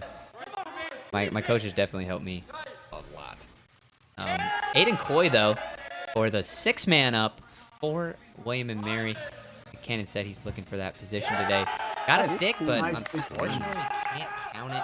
And looks like in the chat as well, Marsh was not actually going for a triple today. He was going for a double back because apparently his ankle is bothering him. So, like we had said, playing it safe, keep it safe, and that's what you want from your athletes, right? Yeah. Safety is always number one. Right, but I'm going to pull the event overview up here as we're rotating into rotation 4, and we're going to take a look as well at those prize pots and see where these teams are at. But I guess during this time, I want to throw another question out to our guys here. What are you looking for Reed, on Vault today? Let's get the portable charger. It should be charged by now. Listen, Kevin, I think Kevin said it best. Run really fast, hit the board right, hit the table right, flip and twist a lot, nail the landing. Any questions? Yeah, sounds pretty good to me. That's a direct quote from Kevin. That's funny. Yeah, that was got thrown to do a presentation like run fast, go high, and stick the landing. Yeah, really. Honestly, standing up those vaults. I mean, that's first and foremost. And then you back it up from there. How clean do you come on? How much vertical block can you get? How clean are you in the air? And of course, prep for landing. I mean, there's a lot of deductions that go into vault. I mean, it's crazy. So it all happens really fast, but there are a ton of deductions that the judge can look for. So super clean, got to be tight coming on. We're going to see a lot of Kazamatsus. It's easy to turn early and split, get those deductions. However, first and foremost, and I would say top priority, put it on your feet, minimize those landing deductions. Even if hard to stick vault, of course, so minimize. Take a 1/10 instead of a 3. Stay between the lines and keep those deductions as few as possible. Wouldn't you agree, Joe? I would absolutely agree. And I think that, it's important to understand that if you land facing forward on a vault and you're trying really, really hard to stick, if you get your heels dug into a soft mat, you're going to end up backpedaling backwards. And that's just a tough one to overcome. If you do keep it on your feet, you're liable to backpedal right into that table again. And of course, 9 times out of 10, you're going to end up sitting it down on your keister. But going for the stick is one of those situations that, if your body is prepped and you have prepared for landing, your body's extended and prepared to absorb the impact. And it's an incredible impact. This is a crazy event. Run as fast as you can toward the unmovable object. Use it as a tool to launch your body up into the air, flip a lot, twist a lot, and land instantaneously. It's not good for your body. All right. Even at its best, it's not good for your body.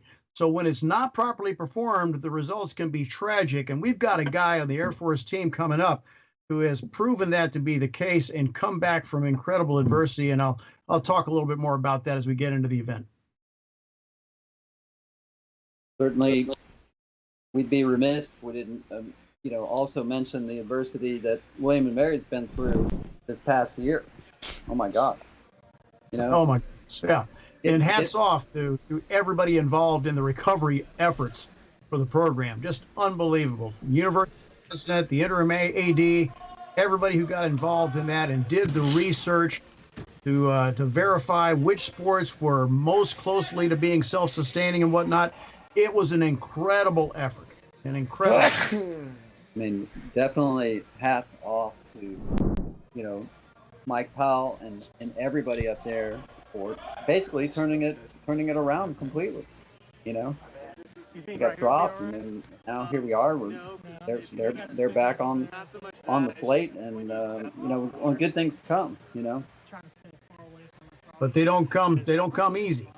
I mean, they had to work for it, and luckily they had some listening ears up there that were willing to take a very careful examination of the foundation dollars that have come in and how they've been earmarked, et cetera, and which sports are closest to being self-sustaining. And gymnastics, and men's gymnastics specifically, ended up being one of the most self-sustaining sports that they could find with respect to those foundation dollars and the donations that have been made by the alumni base.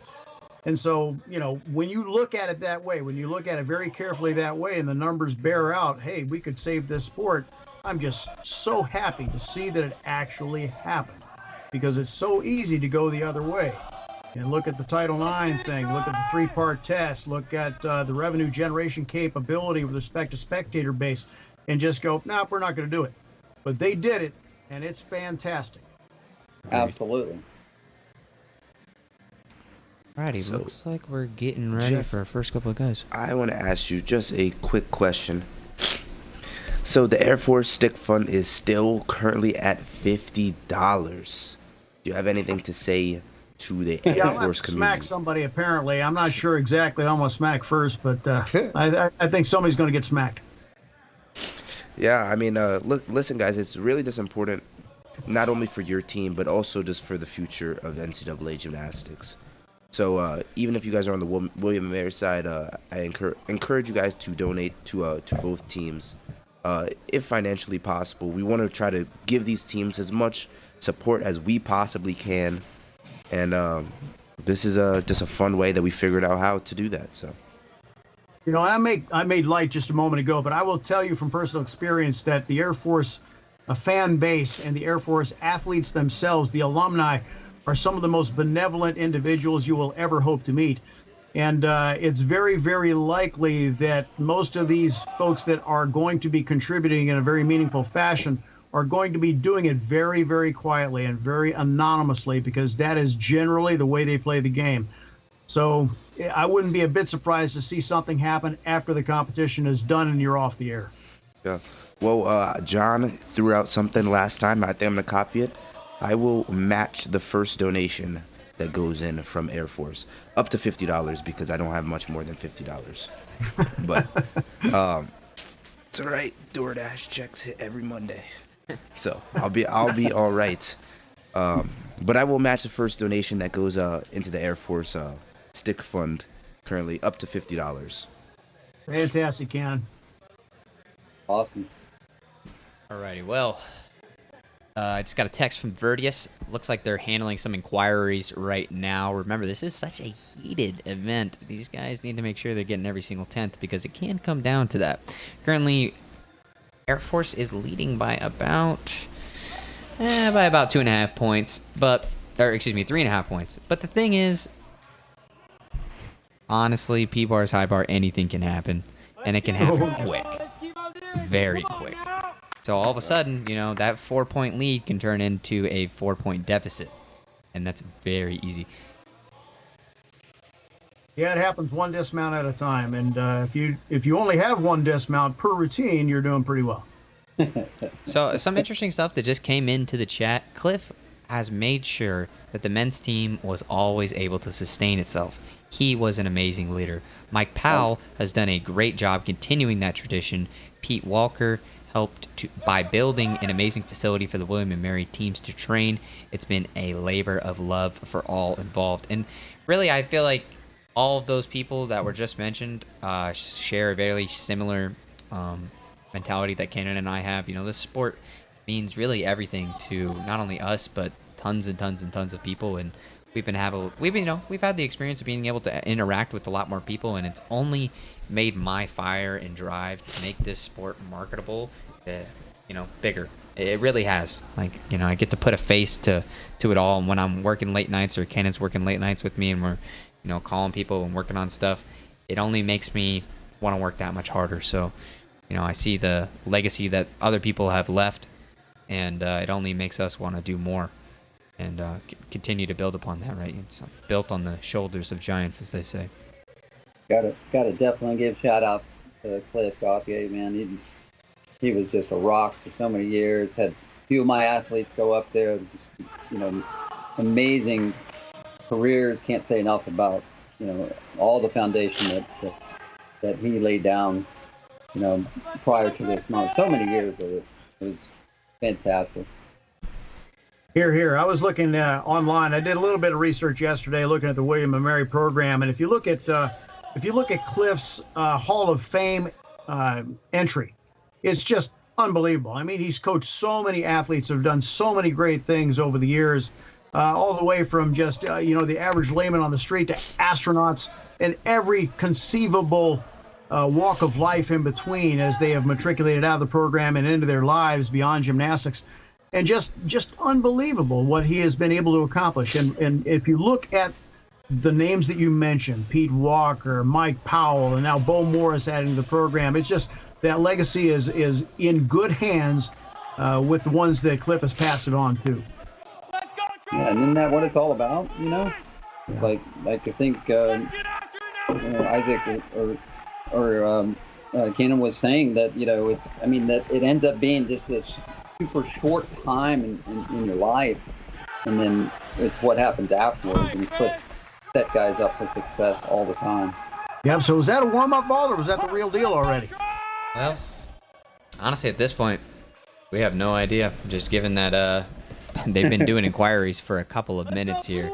But it looks like the teammates are giving him high fives, so I believe that was the first vault up from Ian Saluted like it might have been the real deal. That was a cause full here. A little short, but still pretty well done. Put it on his feet, took a lunge forward. But I think that might have been our opening vault. Yep, I think so.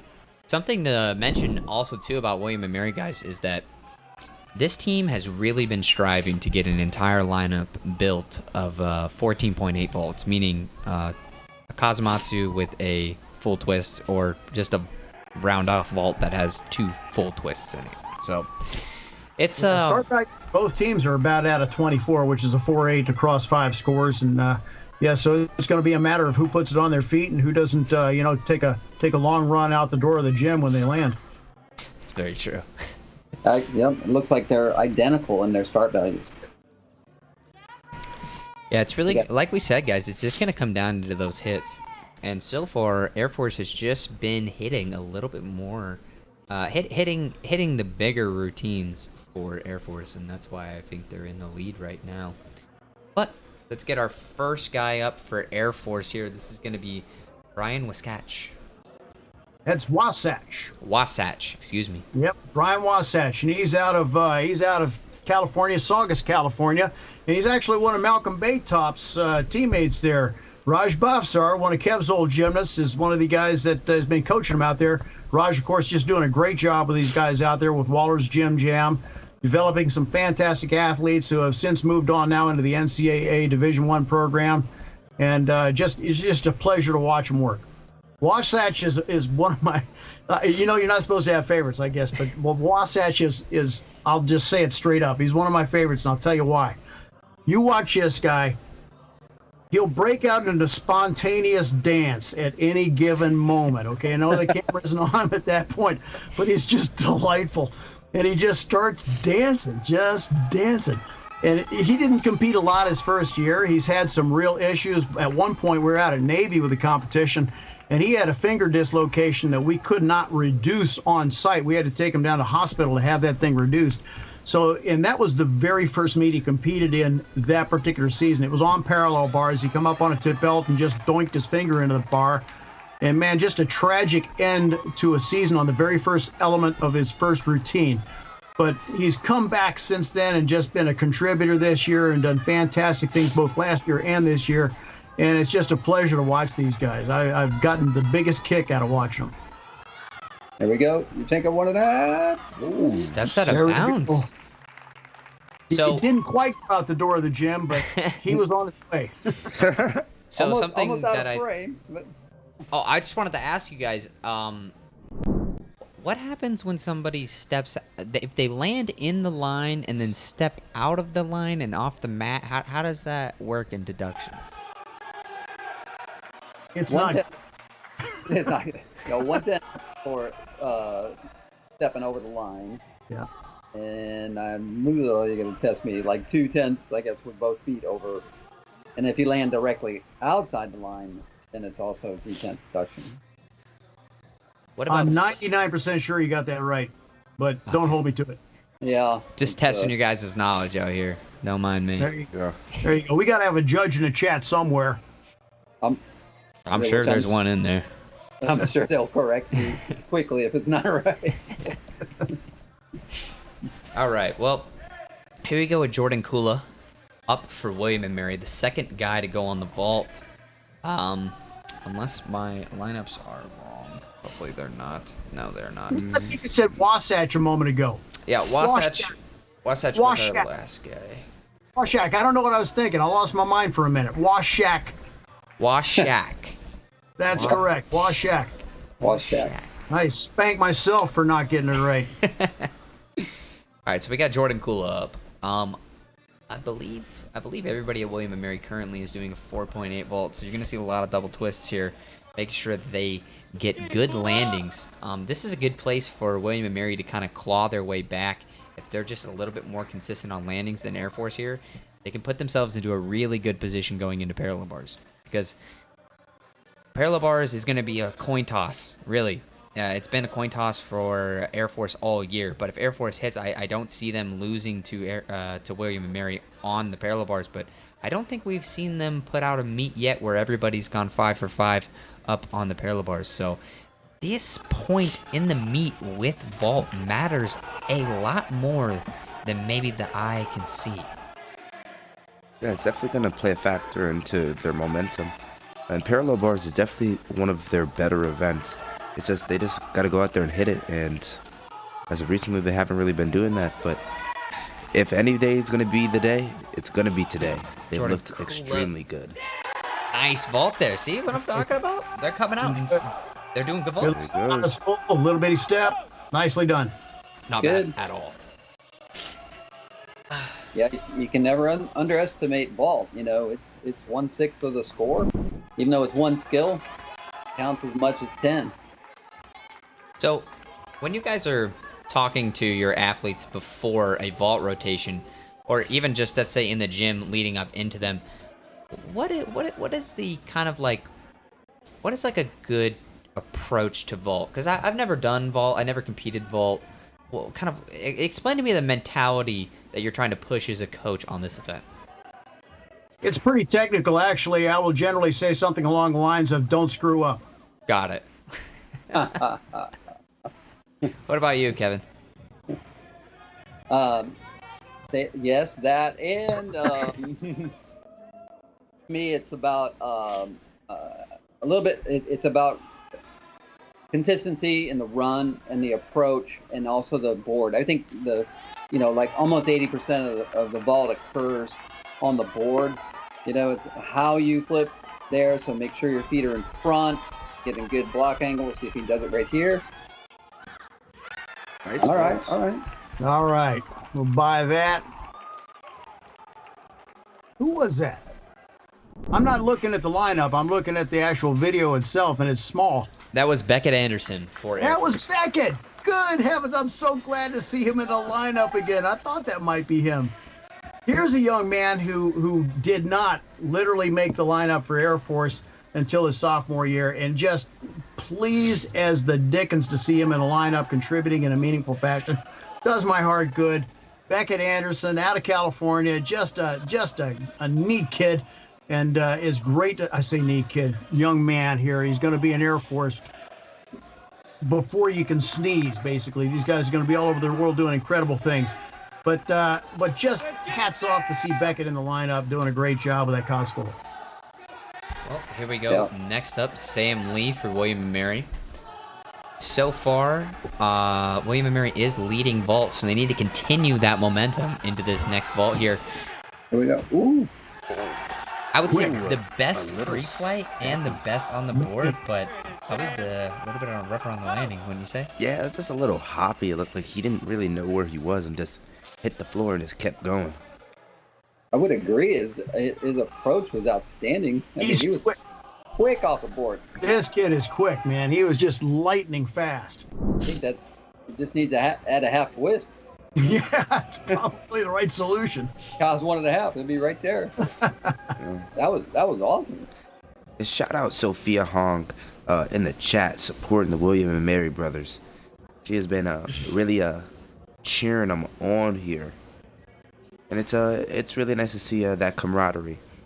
It goes to show us how big the gymnastics community is, and just the camaraderie between teammates and camaraderie between communities as well. And we get to see this on full display, and especially thanks to Verdius as well. This creates so many opportunities just with the online competitions and the whole space in itself. So it looks like we got another donation in for William & Mary. They're currently sitting at, I believe, $500, guys. So that's 5 extra sticks. Wow. Remember, I put the extra sticks in after rotation 3, and I'm gonna wait till the end of the meet to put the rest in. So Air Force, we gotta see you guys put some more in. But here we go, next vaulter. Oh my gosh! Oh my gosh, Garrett Bronton there. Good save. All right. So that was Garrett, huh? Mm-hmm. Can't go double full. Yep. Look like he got to get a little bit more rotation off that table there, but nonetheless an extremely clean vault for Air Force. Yeah, he looks like he was walking a little gingerly after that vault too. He might have shorted it a little bit. Looks like his right knee's a little taped up. I don't know if he landed with a stiff leg on that or what, but he was walking a little gingerly after that. Well, hopefully he's all right. Good fight, though. Didn't put his hands down. So it is an opportunity, I think, with William & Mary here, if they can put down a couple more vaults. Sure is. They're looking mighty sharp. And once again, average 4.8 start for each vault so far, looking good. I think next is Aiden also with Cospole, so here we go. Got to put it on his feet. Come on, the block. Oh. Very well done. Nice, good, right in between the lines there. Beautifully done. A little hop backwards on the landing, but nicely done. They're trying to go to NCAAs. They are competing like it. That is a really nice vault from Aiden Coy. I think if they didn't, they're working hard, and once again, that legacy of just super squeaky clean gymnastics, it just continues. Yeah, that was a good vault. Really good. Aiden is normally in the all-around position, but made his way into the vault lineup today. Most likely, they probably just needed him in the vault lineup today, and did extremely well. The scores currently for William & Mary is a 13.4, a 13.85, and a 13.4. We're now waiting on the score from Aiden Coy. The next guy up for Air Force is going to be Frankie Valentin, just the veteran senior over there, and has been doing everything in his possibility to try to get his team to NCAAs. And now we're going to look at him on the 4th rotation, the vault. Frankie, great young man out of Tri-Town Gymnastics up in Hartford, Connecticut. His father and I have known each other for about 30 years. Just a super guy, and Frankie just has done a superb job. He was a preppy for us, which means he spent a year at the prep school before he got into the actual program up on the hill at the academy, and has just done a fantastic job. I didn't know that. So you guys actually have a prep school ahead of time? Correct. Okay. Do all academies have that? They all have some semblance of a prep school. Okay. Ours happens to be on the same property that the academy is on. I believe at the Naval Academy they have an off-site prep school, and kids will matriculate from the off-site prep school into the Naval Academy as a midshipman if they qualify out of the prep school. And Army, I believe, I'm really not sure what Army's prep situation is, to tell you the truth, but I know that each one of the academies has a prep school, and it's geared towards serving the prior enlisted personnel in each one of the branches of the military that might want to shoot for an officership position. They've got this as an option to be able to go to the prep school, qualify in as a cadet and or a midshipman, and receive their officer's commission as a result. All right, Frankie, reasonable vault there. A little step backwards, but nice cause full once again, 4-8 start. Nicely done. Looks like Greg Bronton in the chat as well. Shout out to Mr. Bronton there. Thank you for being here. Hey, Greg. Man. So far, a pretty simple vault rotation. It's just been, the key here has just been consistency for these two teams. Looks like the score came in, and currently William & Mary is leading the rotation by only 2/10.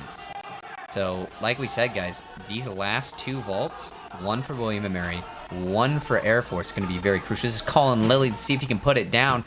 Oh my gosh. Ouch. That is not how you want to end the rotation going into the next one. It looks it looks like he's got his leg a little taped up there too. Yeah, that's not good. No. Looks like he's trying to explain to his coach what happened. Not sure, but that's going to be a fall for William & Mary. It looked like he was going for a Kazamatsu with a 1.5 twist. So basically a vault that has 2.5 twists on it. But regardless, hopefully he's all right. Looks like he really 5-2 vault. That looks like that might have been a training injury perhaps early in the week. And, it's always a roll of the dice with respect to the athlete's confidence, at that point. If they've taken a little bit of a knee strain going into a vault like that, it's just well, I tell you what, I know he wanted to step up for his team there, and it was a pleasure to see him do that, to have that type of intestinal fortitude. But boy, I tell you what, I would sure hate to see him take an injury on one. Yeah. Yeah, I hope he's all right. Well, that's the name of the game here, guys. But we got Brandon. And it's amazing what these young men will do for their team. Exactly, right. Once again, that's what it's all about. I appreciate that aspect of NCAA D1 gymnastics. It's the best presentation of gymnastics on the planet as far as I'm concerned. And not to sell Jim Act short. Jim Act is doing unbelievable things. When you think about Scott Barkley right down the road here, who's put together such an incredible program, and now the conglomerate programs that are coming together. Heinz Schulmeister with SoCal United, NorCal United, John Lucas did such a great job, those guys, and so many others are popping up like mushrooms after a spring rain and providing opportunities that we would never have otherwise. Here's the story. Nice 2.5 for Brandon there. That's Brandon Bazowski out of Thousand Oaks, California. And this guy, when he was a freshman at the All-Academy Championships, destroyed his ankle on a cause full. I mean, destroyed it to the point to where we were worried about his commission ability as an officer in the Air Force. Wow. He came back from that injury, had another injury in the next year, not on vault, but on a different event. And then, once again, I mean, you're looking at a world-class, vault. It's just beautifully done. Now, it was a little bit better last week than this week, but still, it just does my heart good. This kid just made an incredible recovery and is just such a contributing team member, and the recovery process for him was extensive and difficult. And that's one of those things that, you look at these guys, you look at these athletes in the NCAA and under these circumstances, and it's just unbelievable what they accomplish. Agreed.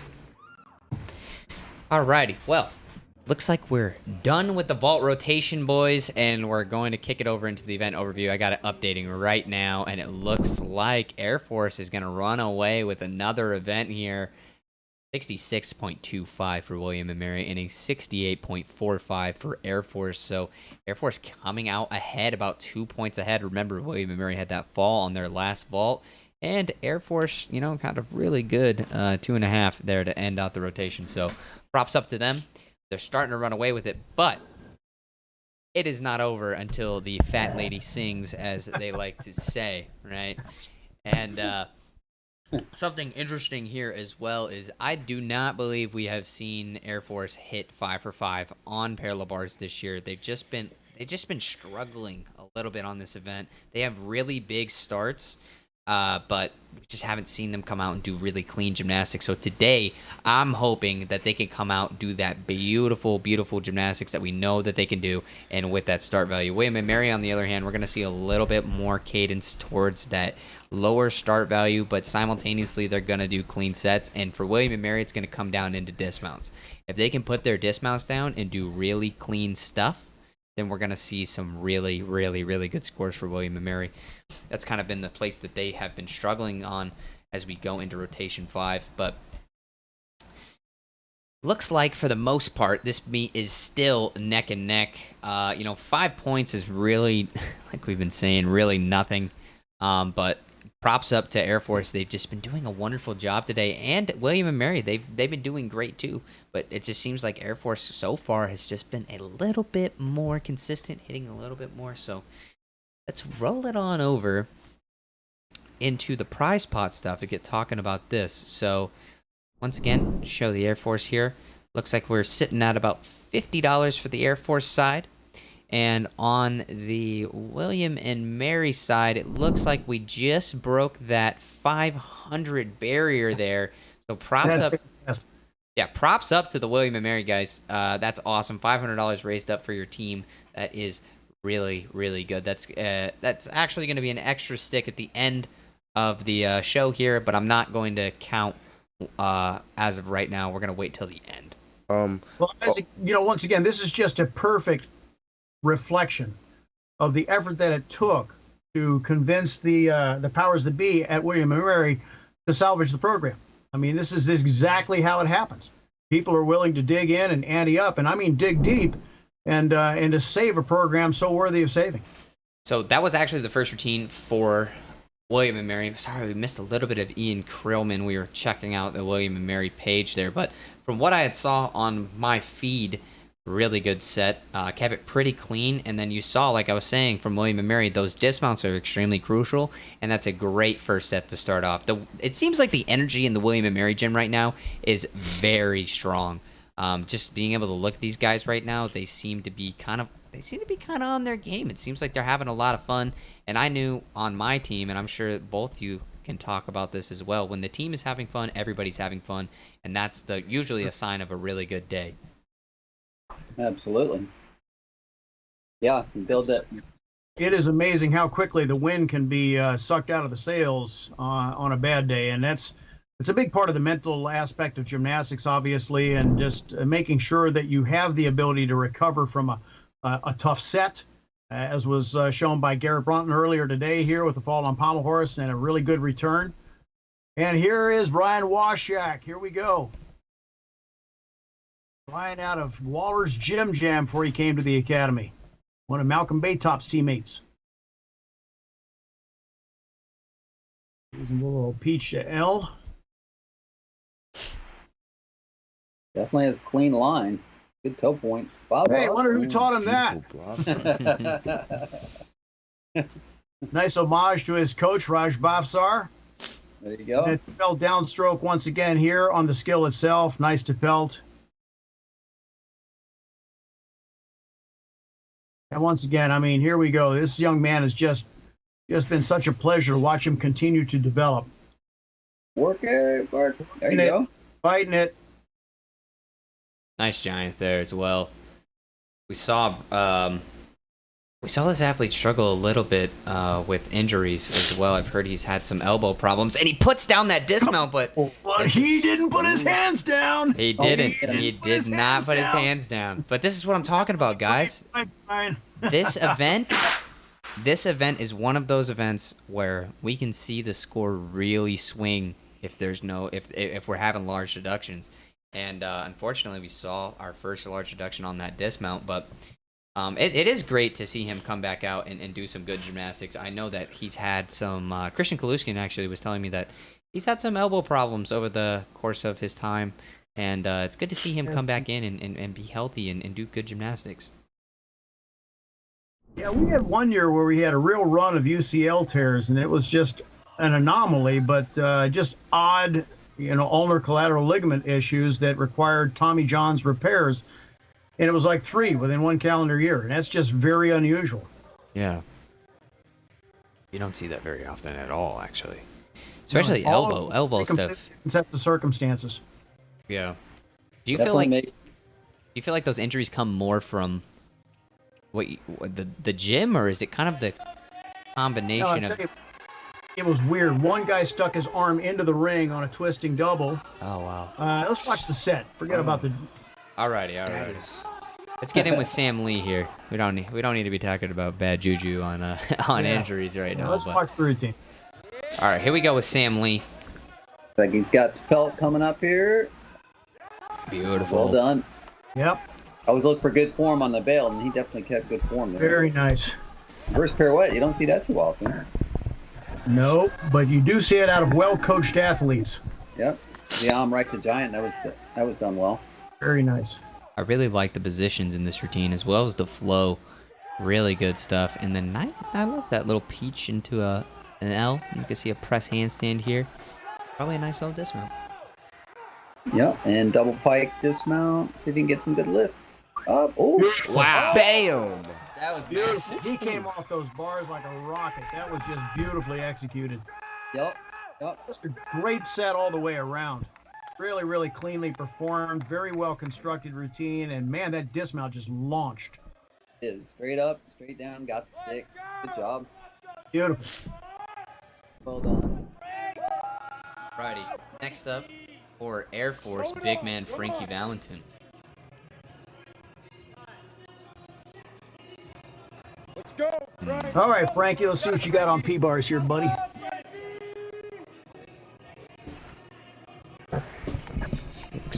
He's just gearing up, head down. Like he's about to just obliterate the P-bars. He's in the Just zone. a quick glance, it almost looks like the exact same set we just saw, so this will be interesting. Pelt, Yam, pirouette. I see a lot of Bovzars come out of Air Force. I'm really excited to watch some of those. Here we go. Pelt, Nicely done. and All right, Diamond off. Little pikey wikey. we'll run on the outside. Nice Healy. Oh, All right, up you go. fighting a little bit, but he's making his way through this routine. Only thing left right here is the dismount. Let's see if he could add something to his team stick fund. Here we go. Get up. Ooh. Nicely done. Good. That was a good routine. And I will tell you that is not his favorite event. Okay, I'm going to give that away. That's not his favorite event, but he did a great job today. Well, that was a really clean routine. I wish he would have been able to get the stick, close this gap, but looks like we're just gonna be looking for some alumni support to help close this gap on William and Mary. Next guy up is Aiden Coy. Once again, he's just been an absolute beast. You know, he had some really nice floor routine, really nice rings routine, beautiful vault. And here we're gonna be looking at him on the P-bars. Just finished saluting his arms. Got some intricate stuff here. It's going to go Diam 1 1/4. Nice. Let's see how he does.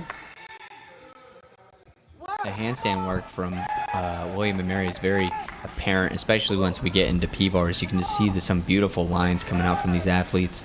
You know, I think that's always a really good sign of a talented all-arounder is when you can see such great handstand lines. And Aiden's just one of those guys, especially over at William and Mary, that can just do such a great job.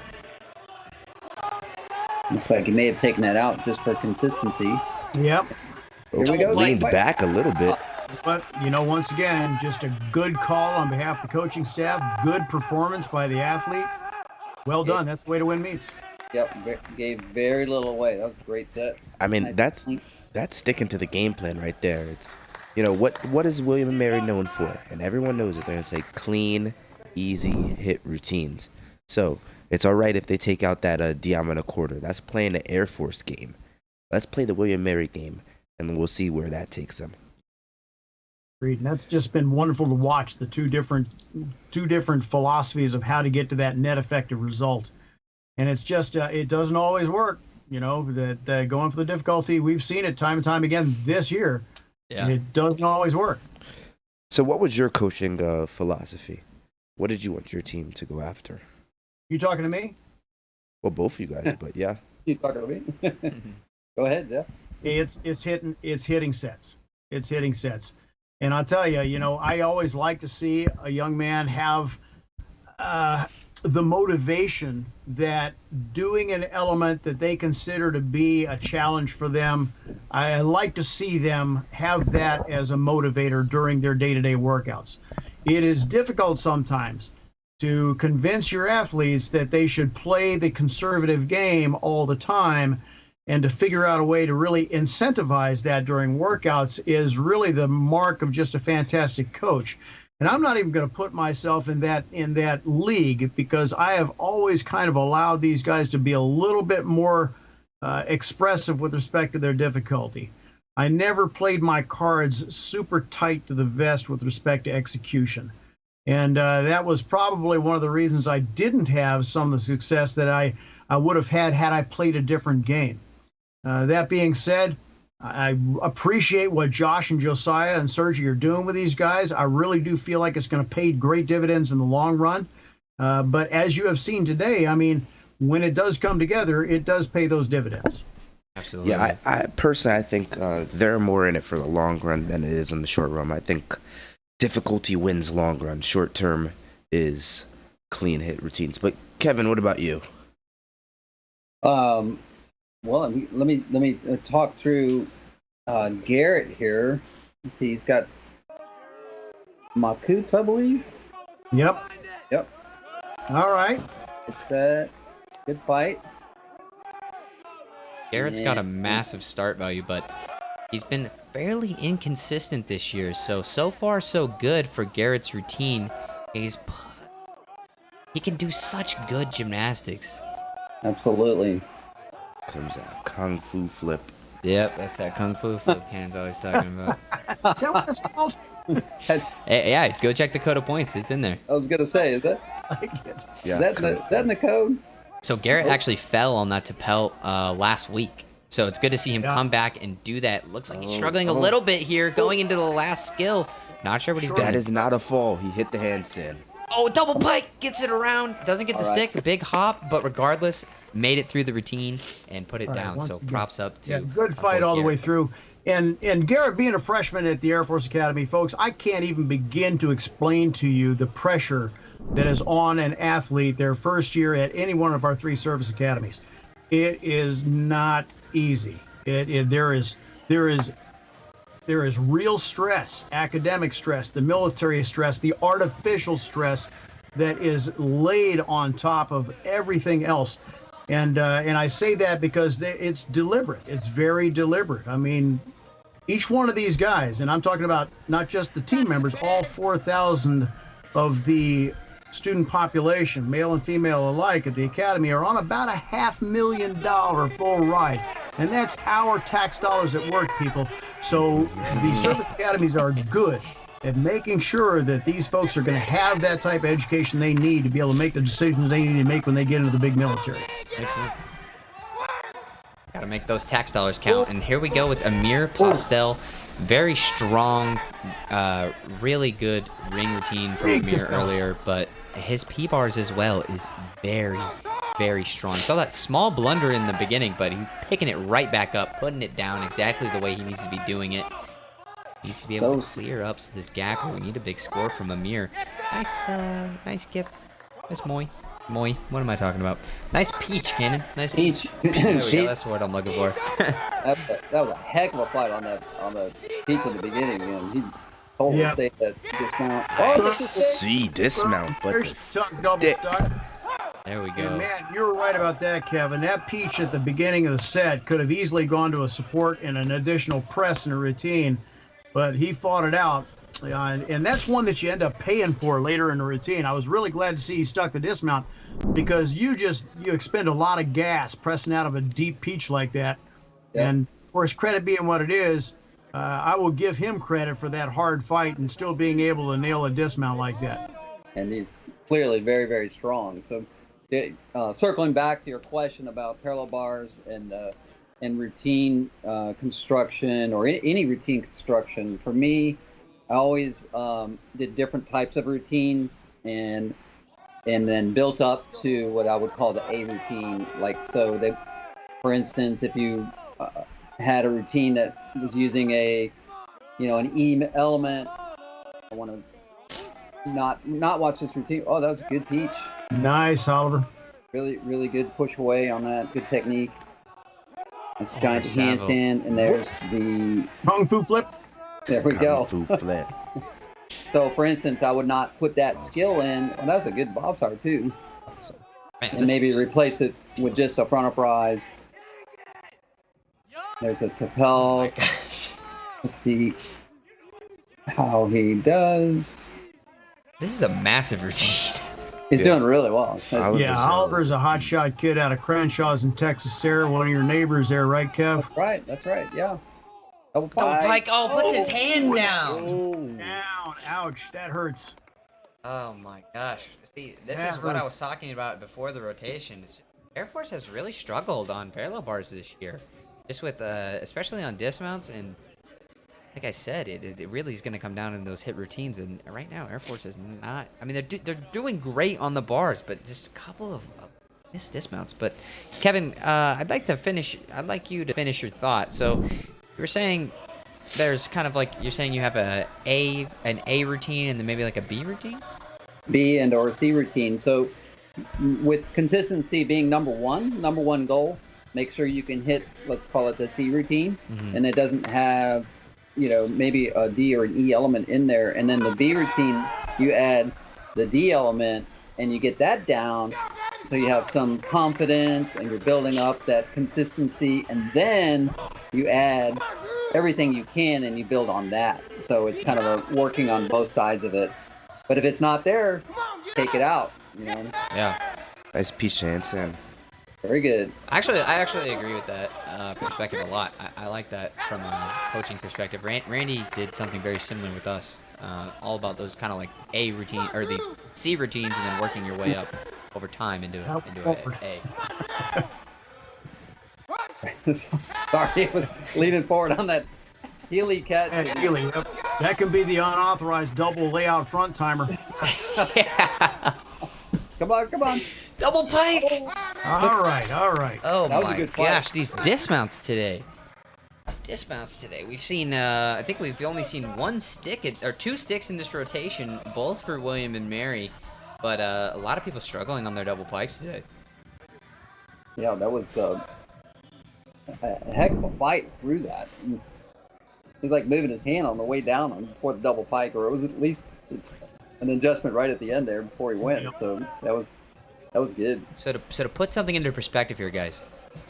Currently, before Andrew's score is in, so counting 4 routines, 4 for Air Force, 4 for William and Mary, there is a 1/2 tenth difference again on this event. So tight. Wow. So close.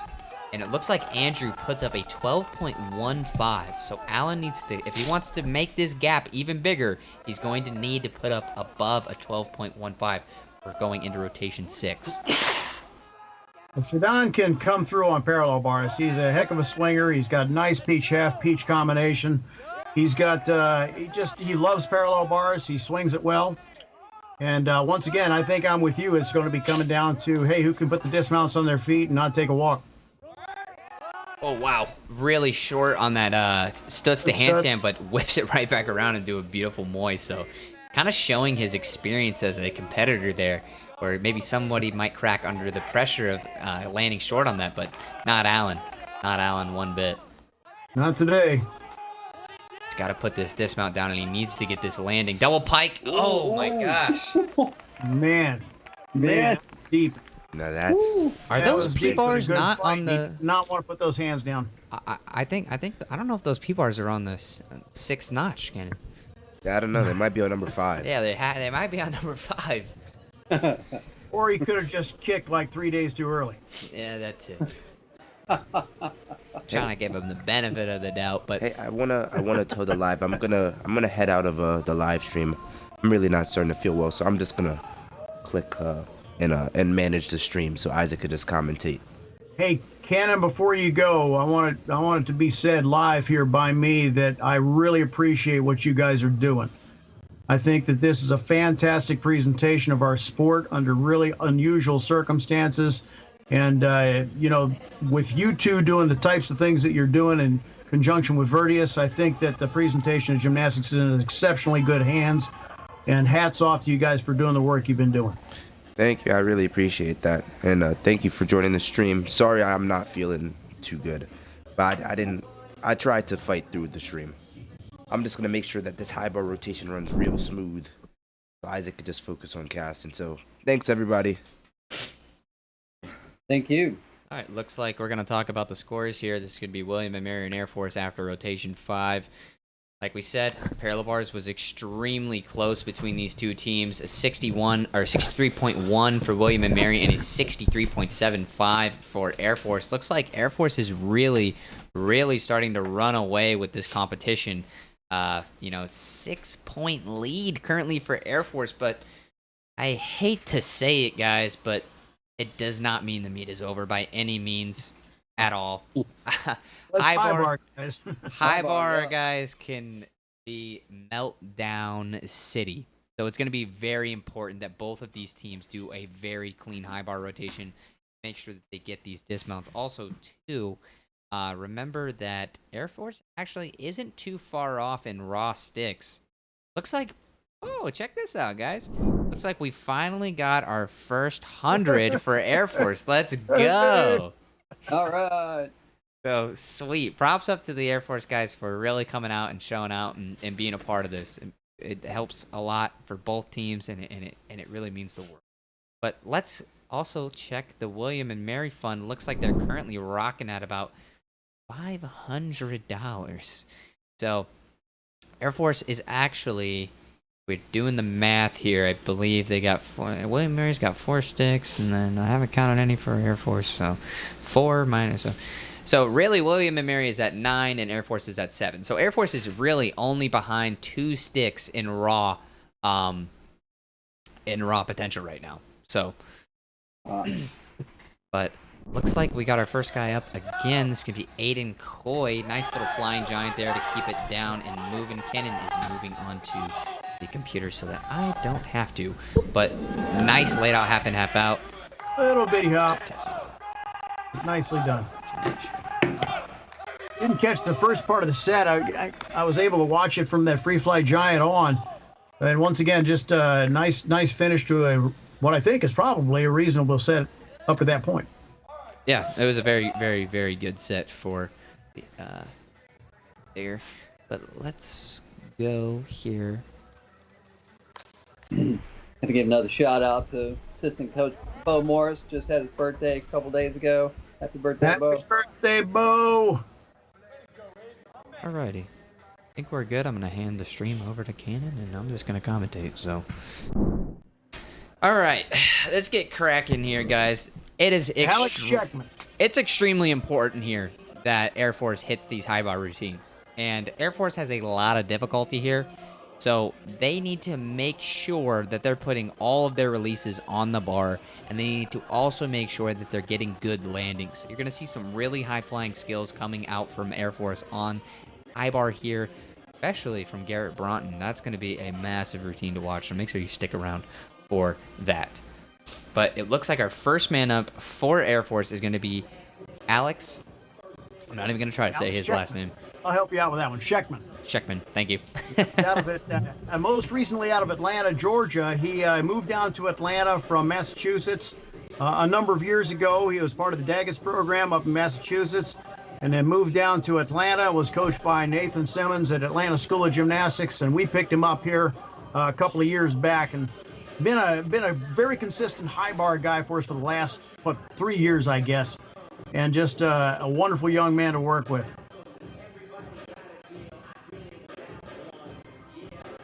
Yep, another great program, Atlanta School. Put out lots of great athletes over the years. Here we go. Starting off with Yamawaki. He's got to let go of the bar. Regrasp a couple times here. All right, here we go. Nice Yam to start off. A little bit of pike over the top. Want to make sure you're completely Yeah, and straight. that's questionable call as whether they're going to give it the B or the D. Probably B. Here we go. Oh, he stayed on. Eagles, and he's so long and lanky. It's just fun to watch him swing. It's like watching a 747 take off. Yeah. You don't usually see a Higgins done quite that early. No, he's really early with the Higgins, and he's got a very unorthodox full spin. That's primarily because of his handstand shape. He's got shoulder issues like I did. All right, nice dismount. But he goes real early on both of them, and it seems to work out for him. So, yeah, once again, he makes the lineup. Yeah, that was pretty cool. That was good to see. And a good lead-off set for Air Force. A little variation there. It's nice to see. Yeah, that was an interesting set to watch. Normally, I feel like really tall guys usually have a little bit more of a cadence towards events like high bar, so it's cool to see a full spin like that. You don't see those very often anymore. Go back and dig up some video of Rick Tucker, on the bar from years ago. It's probably have to be converted from Super 8, but God bless him, he had that long, lanky body, and man, what a great high bar man he was. Hey, somebody find that. Somebody in the chat, go and find that for us. It's going to take you a minute. Hey, Mike Burns, for that matter. Find Mike Burns. He's got that same body type, man. Just look beautiful on high bar. Yep. He might be on 2-inch VHS or 2-inch video tape. I don't know. You don't have to go all the way back to Super 8 for Mike. I guarantee you people don't know what you're talking about. But however, I do. Hey, they can Google it. Go ahead, Google it. I don't care. Great. Well, I think actually I'm putting Cannon's on Google duty right now, so he's gonna pull it up. I got some of those. Super 8. I'm actually right now in the process of having some Super 8 digitized that has Magyar on Pommel horse at the 1976 end qualification meet to the 76 Olympic Games, doing the Magyar spindle and the travel for the first time in international competition. That is super cool. When that gets and I posted, shot it myself. When you get that posted, send that to us, and I would love to be able to either put that up on the channel or share that experience. That would be so awesome. I'll do that for you. Yes, please. That would be so cool. But here we go, Alec. His men check. Excuse me. But here we go. William and Mary nice, sticking out. It. Yeah, seriously. But they're sticking out into what they know how to do, which is clean, consistent gymnastics, right? And you see that on that routine, but so close to the bar, but gets the stuck landing. I thought he was going to tippy-toe that bar. Yeah, that was a little close. Jeez. Not that close, but he sticks it. No, he dealt with it really well. Put a little bit into adversity, but right back there to fix it. Man, early on, beautiful jam to handstand. That was That's something you're gonna see that, Kevin. You're gonna see that over and over again from William and Mary on high bar. That's one of their strongest moves. Like I was saying on that same thing on rings with their handstands. Another place you see this team really excel is on high bar with those jams. Almost every single guy in their lineup that does that jam is doing it with almost no deduction. We say if you want to learn how to do a jam, you need to go over to William and Mary and talk to them about it. That was beautiful. Good compression at the bottom. Yep. That was pretty. Looks like Oliver coming up on high bar, huh? Mm-hmm. Currently, Air Force is leading by 2/10 on this event. So, at this point, I'm thinking that the only way for William and Mary to catch up is for Air Force to mess up. So, it's Air Force's ball. It's kind of the ball in their court at this point. Beautiful Kachev there to start off. Oh my gosh, putting that up so well. I love the Stalder work as well. Nicely done. Let's see this jam in. Jam coming up. Nice. There we go. Pops his hands back over. We're going to see probably an endo and then probably an endo pirouette and then a dismount here. High is so predictable. But here we go. We're going to toss it up. Cranks it around for this dismount. Can he get another stick for the board? Laid out, half in, half out. Doesn't quite get it. Small. All right, a little hop there. No stick, but nice set. But Air Force Nice is getting set. through their routines, and they're not throwing away their lead, right? That's the most important thing. They need to just hit routines and be happy with whatever landing they get at this point. Yeah, that was good. That was a good dismount. Got good lift off the bar. All right, now this is about the point in the meet where you're going to see Washak break out into spontaneous dance in the background there. So watch for that. We gotta point it out if you see it. Gotta point it out if you see it. Also to the chat too, if you see it, or if you have a video of him dancing, that would be pretty neat too. Oh, you've got a video of him dancing. He did it in the last competition. But here's a mirror for William Yeah. and Mary. Remember what I said earlier, this kid's jam is textbook. So I'm really hoping that he can do it today. Laid out to Tkachev. Oh my gosh, catches a little bit early there, but keeps it going. It's going to be a large deduction. Straddled Tkachev as well. I mean, that's basically a laid out Tkachev with his feet That was- apart. yeah, absolutely. Yeah, yeah, God. catch up with his feet apart. Yeah. But here's that Beautiful. jam I was talking about. Gets it really nice. I love the extension of that. Really late on the timing as well. Just this looks so clean. I really like kind of the flair that he's got in that jam sequence. Lays it around for the dismount. Laid out half and it out. Boom. Doesn't get the stick, but still a good routine for Amir after that small break. So good shout out to Amir. Happy to see him come out and have a great day today. Great set. That was awesome, man. Good fight. Man, yeah, good push away from the bar. I thought he was going to eat it on that first one. Huge layout Scott. I mean, that was close. Yep. And Gets I it think Isaac said it. He did 2 layouts Scott, though. He just straddled on the second one. Yeah, exactly. That was like no hip hike whatsoever. I think it's just crazy, like, you know, how far I feel like Tkachev progression has really gotten. I mean, I feel like even just the last 5 years, kind of with this next round of guys. I mean, I remember when I was in JOs, like, anybody doing it at Tkachev, I felt like was pretty impressive. And then by the time I was a senior in high school, it just seemed like so normal. Like everybody was just putting him down. But this is the routine to watch for me on Air Force here, guys. This is going to be Garrett Bronton. Not sure if he's doing his full big set today, but if he is, you are in for a treat. He does some crazy routines, but not the start that he wants here. No, Like we said, there can be some meltdowns on this event. Hoping that he can pick it back up, but it's a beautiful talk after. Oh, Well, looks like it's going to do Coleman. Here we go. Come on, baby, put it on. Nice Coleman to start off. So good, so clean from Garrett. I see a Tkachev here. Lay out Tkachev. yeah. Pushing it to the edge. Straddle he's Tkachev right as well. Big. fingertip. Oh, Quas Nice 1.5. Balco. Just beautiful. Balco mix, pirouette, looking good.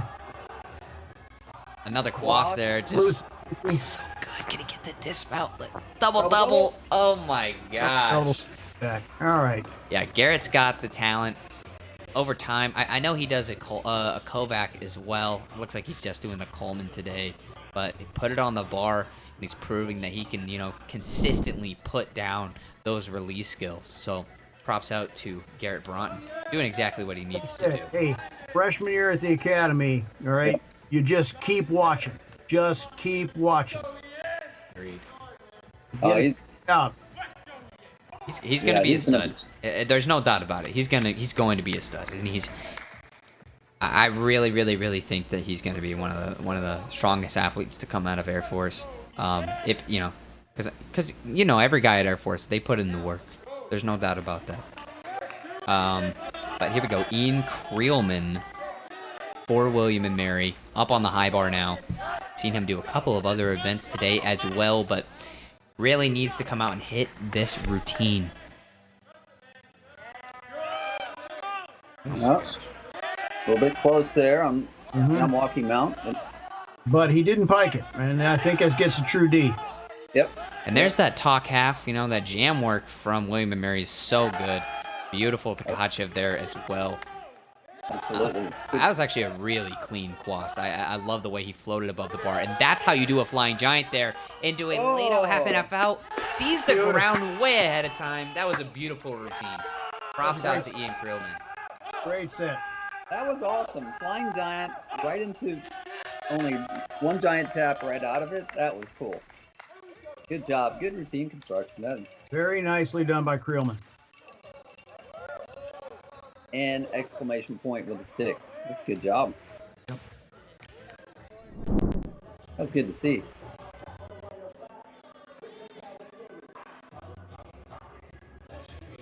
Who's next on Air Force? Is it Alan? Looks like Allen's getting ready. Should be a good set. Yeah, and Allen just, he was not very consistent in the lineup back when I was there, but he's really kind of come into his own here in the last couple of years. Had dismount issues for a long time, but I think he's finally figured it out. And I'm not sure he's ever really looking at the ground, but his feet seem to find it first, and that's important.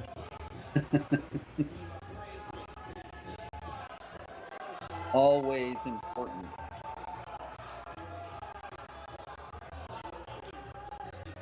All right. Looks like we're getting ready up for our next routine. Alan Shadon here, putting it down. We already know he's going to hit. Takes the stem to Zuli Min here. He'll endo into it, but he'll put a Zuli Min up front. Beautiful. Love the look of that. Looks so nice. He used to stem right into it. Now he's added the endo there. Oh my gosh! Doesn't That's make. trouble. Oh, why did he jump off the bar? That's a very good question. I don't understand. I mean, I get not making the talk half, falling around the wrong way, but it's only a 5/10 deduction if you go the wrong way. Yeah, but it's a point if you jump off. So. Yeah, and that's one of those situations where I just have to believe that it took him by such surprise, and it hasn't happened often enough to where he's even considered the alternative. And that's, you always have to consider that as being an alternative. If you're going for a handstand on a talk half, hey, if you haven't backdoored enough talk halves, then, it's going to come as an extreme surprise. Yep. Gotta get. If you can stay with it and get through the end of the set. Like I said, stop bleeding. Get through. Nice got that half. All right. Stayed with reasonably straight arms. Yeah. And dismount. Here we go. Oh. Nice dismount there. They're not giving him anything here, guys. They're gonna. Air Force is just running away with it. He had his eyes on the floor about a millisecond before his feet hit. Yeah. He was hanging up there, but man, he turned around and stuck it. That was awesome. That speaks to the heart of the 5-up-5 count, right? It doesn't matter what happens at the beginning of the routine. It doesn't matter if you fall off the event. It doesn't matter if you have the worst routine of your life. What matters is once you're off the event and you have a hiccup, can you come back out and do a good routine, right? And that's what carries teams into championships. That's what carries teams into any position that is first place. So. You're 100% right. Every 10th counts. And you never know. Always. But here we go. Last routine for William and Mary for the day. This is Andrew Lebowski. Nice, beautiful Yamawaki to start off there. This is one of their bigger routines. We're going to see a Coleman here. Beautiful, beautiful Nice. work. That was better than the one he warmed up. Well done. Oh, we got Kovac too? Another Kovac. Oh my gosh, so early, but bangs his head. Oh my gosh. Ouch. Coach running over to make sure he's all right. I hope that he's all right. Really, really early tap there. Put it really on top of the bar. Oh my gosh, I hope. All right, looks like he's a little bit shaken up after that. Oh, yeah. I think that through that mask, he probably couldn't hear Bo yelling, "Stay down, stay down." Yeah, that's a good point. 'Cause That was for the fans that don't know, the moment that you get up, you actually only have 30 seconds to get back up on the high bar. So if you stay on the ground, you can actually extend your timeout to kind of get your head straight. But I don't think he's going to be repeating the skill after that. But nice quas there. yeah, that was a hard hit. Yeah. See if he can finish up, just like we talked about. There's that nice jam work as well we were Yep, mentioning lots of- earlier. I mean, he's got beautiful lines on the high bar for sure. Definitely keep an eye out for him at the ECAC Championships. And beautiful laid out half and half out. And gets the stick. Boom. There you go. Very nice. Good recovery. Beautiful. Yeah, I would have liked to have seen him stay on the ground a little bit longer, take a little bit longer to recover and get his wits about him. But boy, what a great finish after a tough fall. Yeah, Yeah, absolutely. that was outstanding. And once again, there's just kind of that bounce back and forth. Andrew Lebowski taking a fall after Alan Chadon had taken his fall. It's just kind of the name of the game. It's almost like a, hey, I'll fall if you fall type of situation. It's just as contagious as a yawn. It is. It always is. I tell you what, though, I mean, that Coleman he did was huge. Really beautiful, Coleman. Both those Kovac there. elements were really nice. It looked like he just got a little bit too close to the bar on that Yep. Kovac. All right, let's see what Frankie's got. Last routine for Air Force here. Looks like Air Force has the deal sealed unless Frankie scores pretty much a 0. But this is for Frankie. This is to show Air Force kind of where they're at team wise. There's a beautiful Nice, Kovacs. Kovac element to start it off. But let's see what else Frankie's got. Beautiful. Oh my god. Nice. So quick through the shoulders. He gets away with murder on these Skachevs. I've told him 1,000 times. He comes down belly first, but because he's so quick through the shoulders, he gets away with technical murder and puts it on the bar every time. Yeah, just beautiful work from Frankie. He just really is one of my favorite gymnasts to watch, and he is my favorite gymnast to watch on Air Force. As goes for the dismount, laid out half and half out, saw the ground Clears it a little bit. above Very the nice. bar. That's So good beautiful steer. set for Frankie. That's See the the way to whole finish team up. there Yeah, popping there you off. go. Give him some love, boys. Give him some love. That's awesome. So What a great finish. really, That was a great finish. Air Force did great come out and competition. finish today. They really did. I don't think William & Mary is going to beat them today, but regardless, a great meet for Air Force and a great meet for William & Mary as well. Just saw that one fall for Andrew, but remember, he got right back up and crushed that rest of his routine. Saw the same thing from Allen, and that's the sign of a team that wants to win. And we saw both of these teams today come out and really show that they are ready for the ECAC championships, as well as showing how important this meet was to them, right? Because they didn't get back up on the high bar and say, I'm just going to coast through this routine. No. They got back up on the high bar and did the best gymnastics that they could do. So, looks like the final score comes in for Frankie Valentine, William & Mary taking the event with a 62.35, and Air Force finishing out with a 61.3. Looks like William & Mary finishing with a 381.05, and Air Force finishing with a 386.25. So, shout out to both of these teams. An amazing performance for both of them going into their, I believe, their next meet for both these teams is going to be the championship. So you can see the guys in there getting hyped, getting ready. And I didn't even put the William & Mary sticks in yet. But I want to just take a couple of minutes here. And if you would like to donate to your teams, this is the time to do it. I'll count it all up and see who the winner is. But I'm going to give about 10 minutes just to let everybody kind of trickle in and give those donations. That way you can go out and change your browser without having you to miss any gymnastics, and then come back in about 10 minutes and we're going to, talk. Excuse me, we'll do 5 minutes. Come back in about 5 minutes and we'll get talking about, who actually won the stick contest here. Remember, we still got some sticks to put in for William & Mary, and I don't think they're actually too far off on Air Force. I think they're only 3 raw sticks off for Air Force.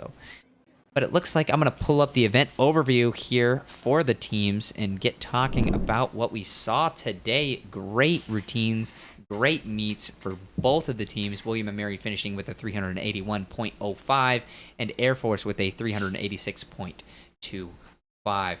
So I want to thank our guests for being here today. Appreciate you guys so much. If you have any gyms or any other ideas that you guys would love to shout out at this time, please do it now. Hey, just thanks a lot for having us on. It was a lot of fun. Once again, I think that you guys are providing an outstanding platform for people to be able to engage and watch the sport that they grew up with and they love so much. And it's so difficult to find, in a live presentation like this, particularly in this year. This is a very odd year And, like I said earlier, necessity being the mother of invention, you guys really just took the ball and ran with it and provided an outstanding platform for us to be able to watch some outstanding gymnastics. Thank you. Absolutely. Yeah, I want to say thank you too.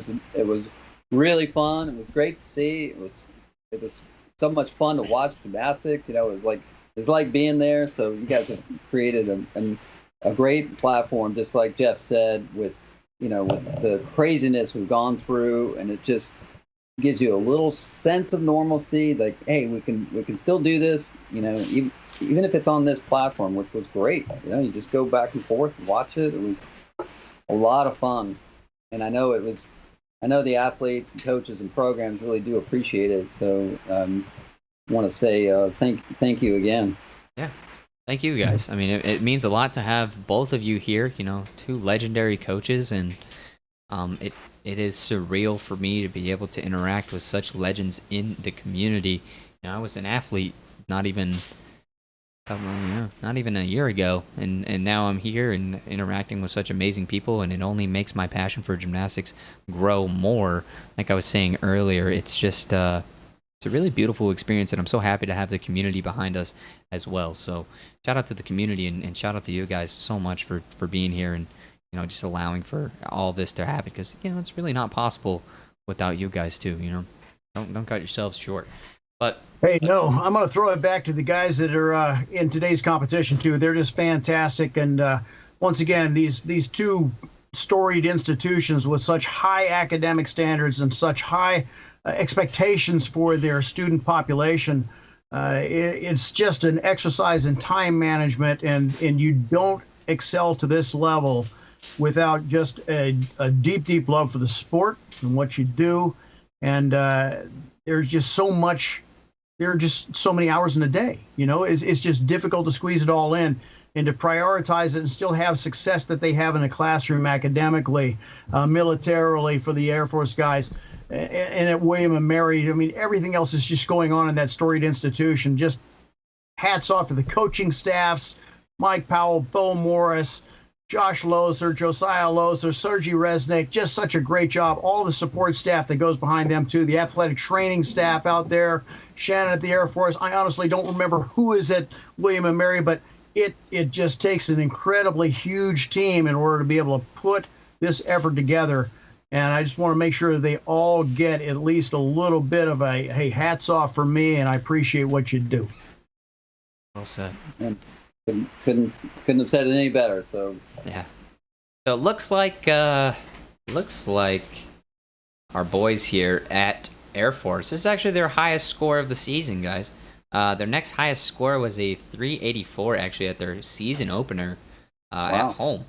So props up to them. They're improving every week, and that's what you want to be as a team, right? As far as William and Mary goes, let's look at their chart here. A little bit below what we've seen them do, but right around their average. So William and Mary, fairly consistent here. Now, it's interesting to talk about this a little bit as well, because Air Force and William and Mary at the ECAC championships will drop their highest score in place of the championship score when they're qualifying for the NCAA. So it'll be interesting to see, because this 386, it's not going to count for Air Force, but it's actually going to allow them to count their next highest score, which is 384. So if you see them put up even a higher score at the championships, it can really put them in a good position to make the NCAA championship. So it's going to be interesting for sure. But let me take a look here at these funds. It looks like we raised about $100 for Air Force, and we also got another donation via Venmo for $50. So shouts out for that. We'll make sure that gets in the fund as well. And then I believe we had, let's check the William and Mary fund, $500 for William and Mary. So shout out to all the people that contributed. Shout out to everybody that was a part of this. And this is actually my last NCAA commentary meet for a while. Unless there's somebody out there that wants Cannon and I to come out and commentate a meet for them. We're really open to that. We've got a pretty unique style, I feel like, and and we can do some really cool stuff. I mean, just in putting in, we build this stream, but simultaneously we do tons of research. We look at these guys. We know the NCAA like the back of our hand at this point. We've done so many different teams. So if you guys are looking for commentators, Cannon and I are available. We'd love to be able to go and commentate for something. And if you want us to do it remotely, we have a professional setup here as well with professional cameras, professional microphones, professional lights, whole jazz. So we're definitely in the book for that. But thanks to all of our chat as well. Keep it super engaged today. We had Sydney Walker in the chat, Ryan Woodsmall, James Fugit. Looks like Watkins was in here as well. Really thanking our commentators as well. Andy Hunter, Psych is here as usual, and Sophia. And it was a really fun meet, and I had a blast today interacting not only with our guests but with our fans, and that's what it's about, right? It's about growing that community and making this a place where everybody can come and enjoy gymnastics. So, looks like I'm going to be signing off here as my day is coming to an end, but it has really been a blast commentating NCAA gymnastics, and I'm going to miss it a little bit. So, like I said, if you guys want us out to do any of your meets and, let us come out. I mean, it's not like we don't have experience. We've done like 30 meets. So, yeah, I would love to do that. So if you want us, hit us up in the DMs, shoot us over an email at thegymnasticsnetwork@gmail.com. I believe I have it in the Instagram bio as well. You can find us on Twitter. You can find us on Instagram. You can just send me a message on YouTube for all I care. You can leave a comment. Doesn't matter. But we are excited for what the future holds, and we're going to bring a lot more to the Gymnastics Network here in the next year or so. So we're excited to move forward and bring even more for this community, because you deserve it, and it means the world to us for sure. I'm gonna get emotional, but thanks so much for the opportunity, and it's really been a blast. So I'll see you guys at the next one, and thank you so much for being here. Bye. Great job, Isaac. Thanks, guys. Keep up the great work. Tell Cannon we hope he feels better soon. Yeah, I will. Thanks. Definitely. Bye-bye. Thank you.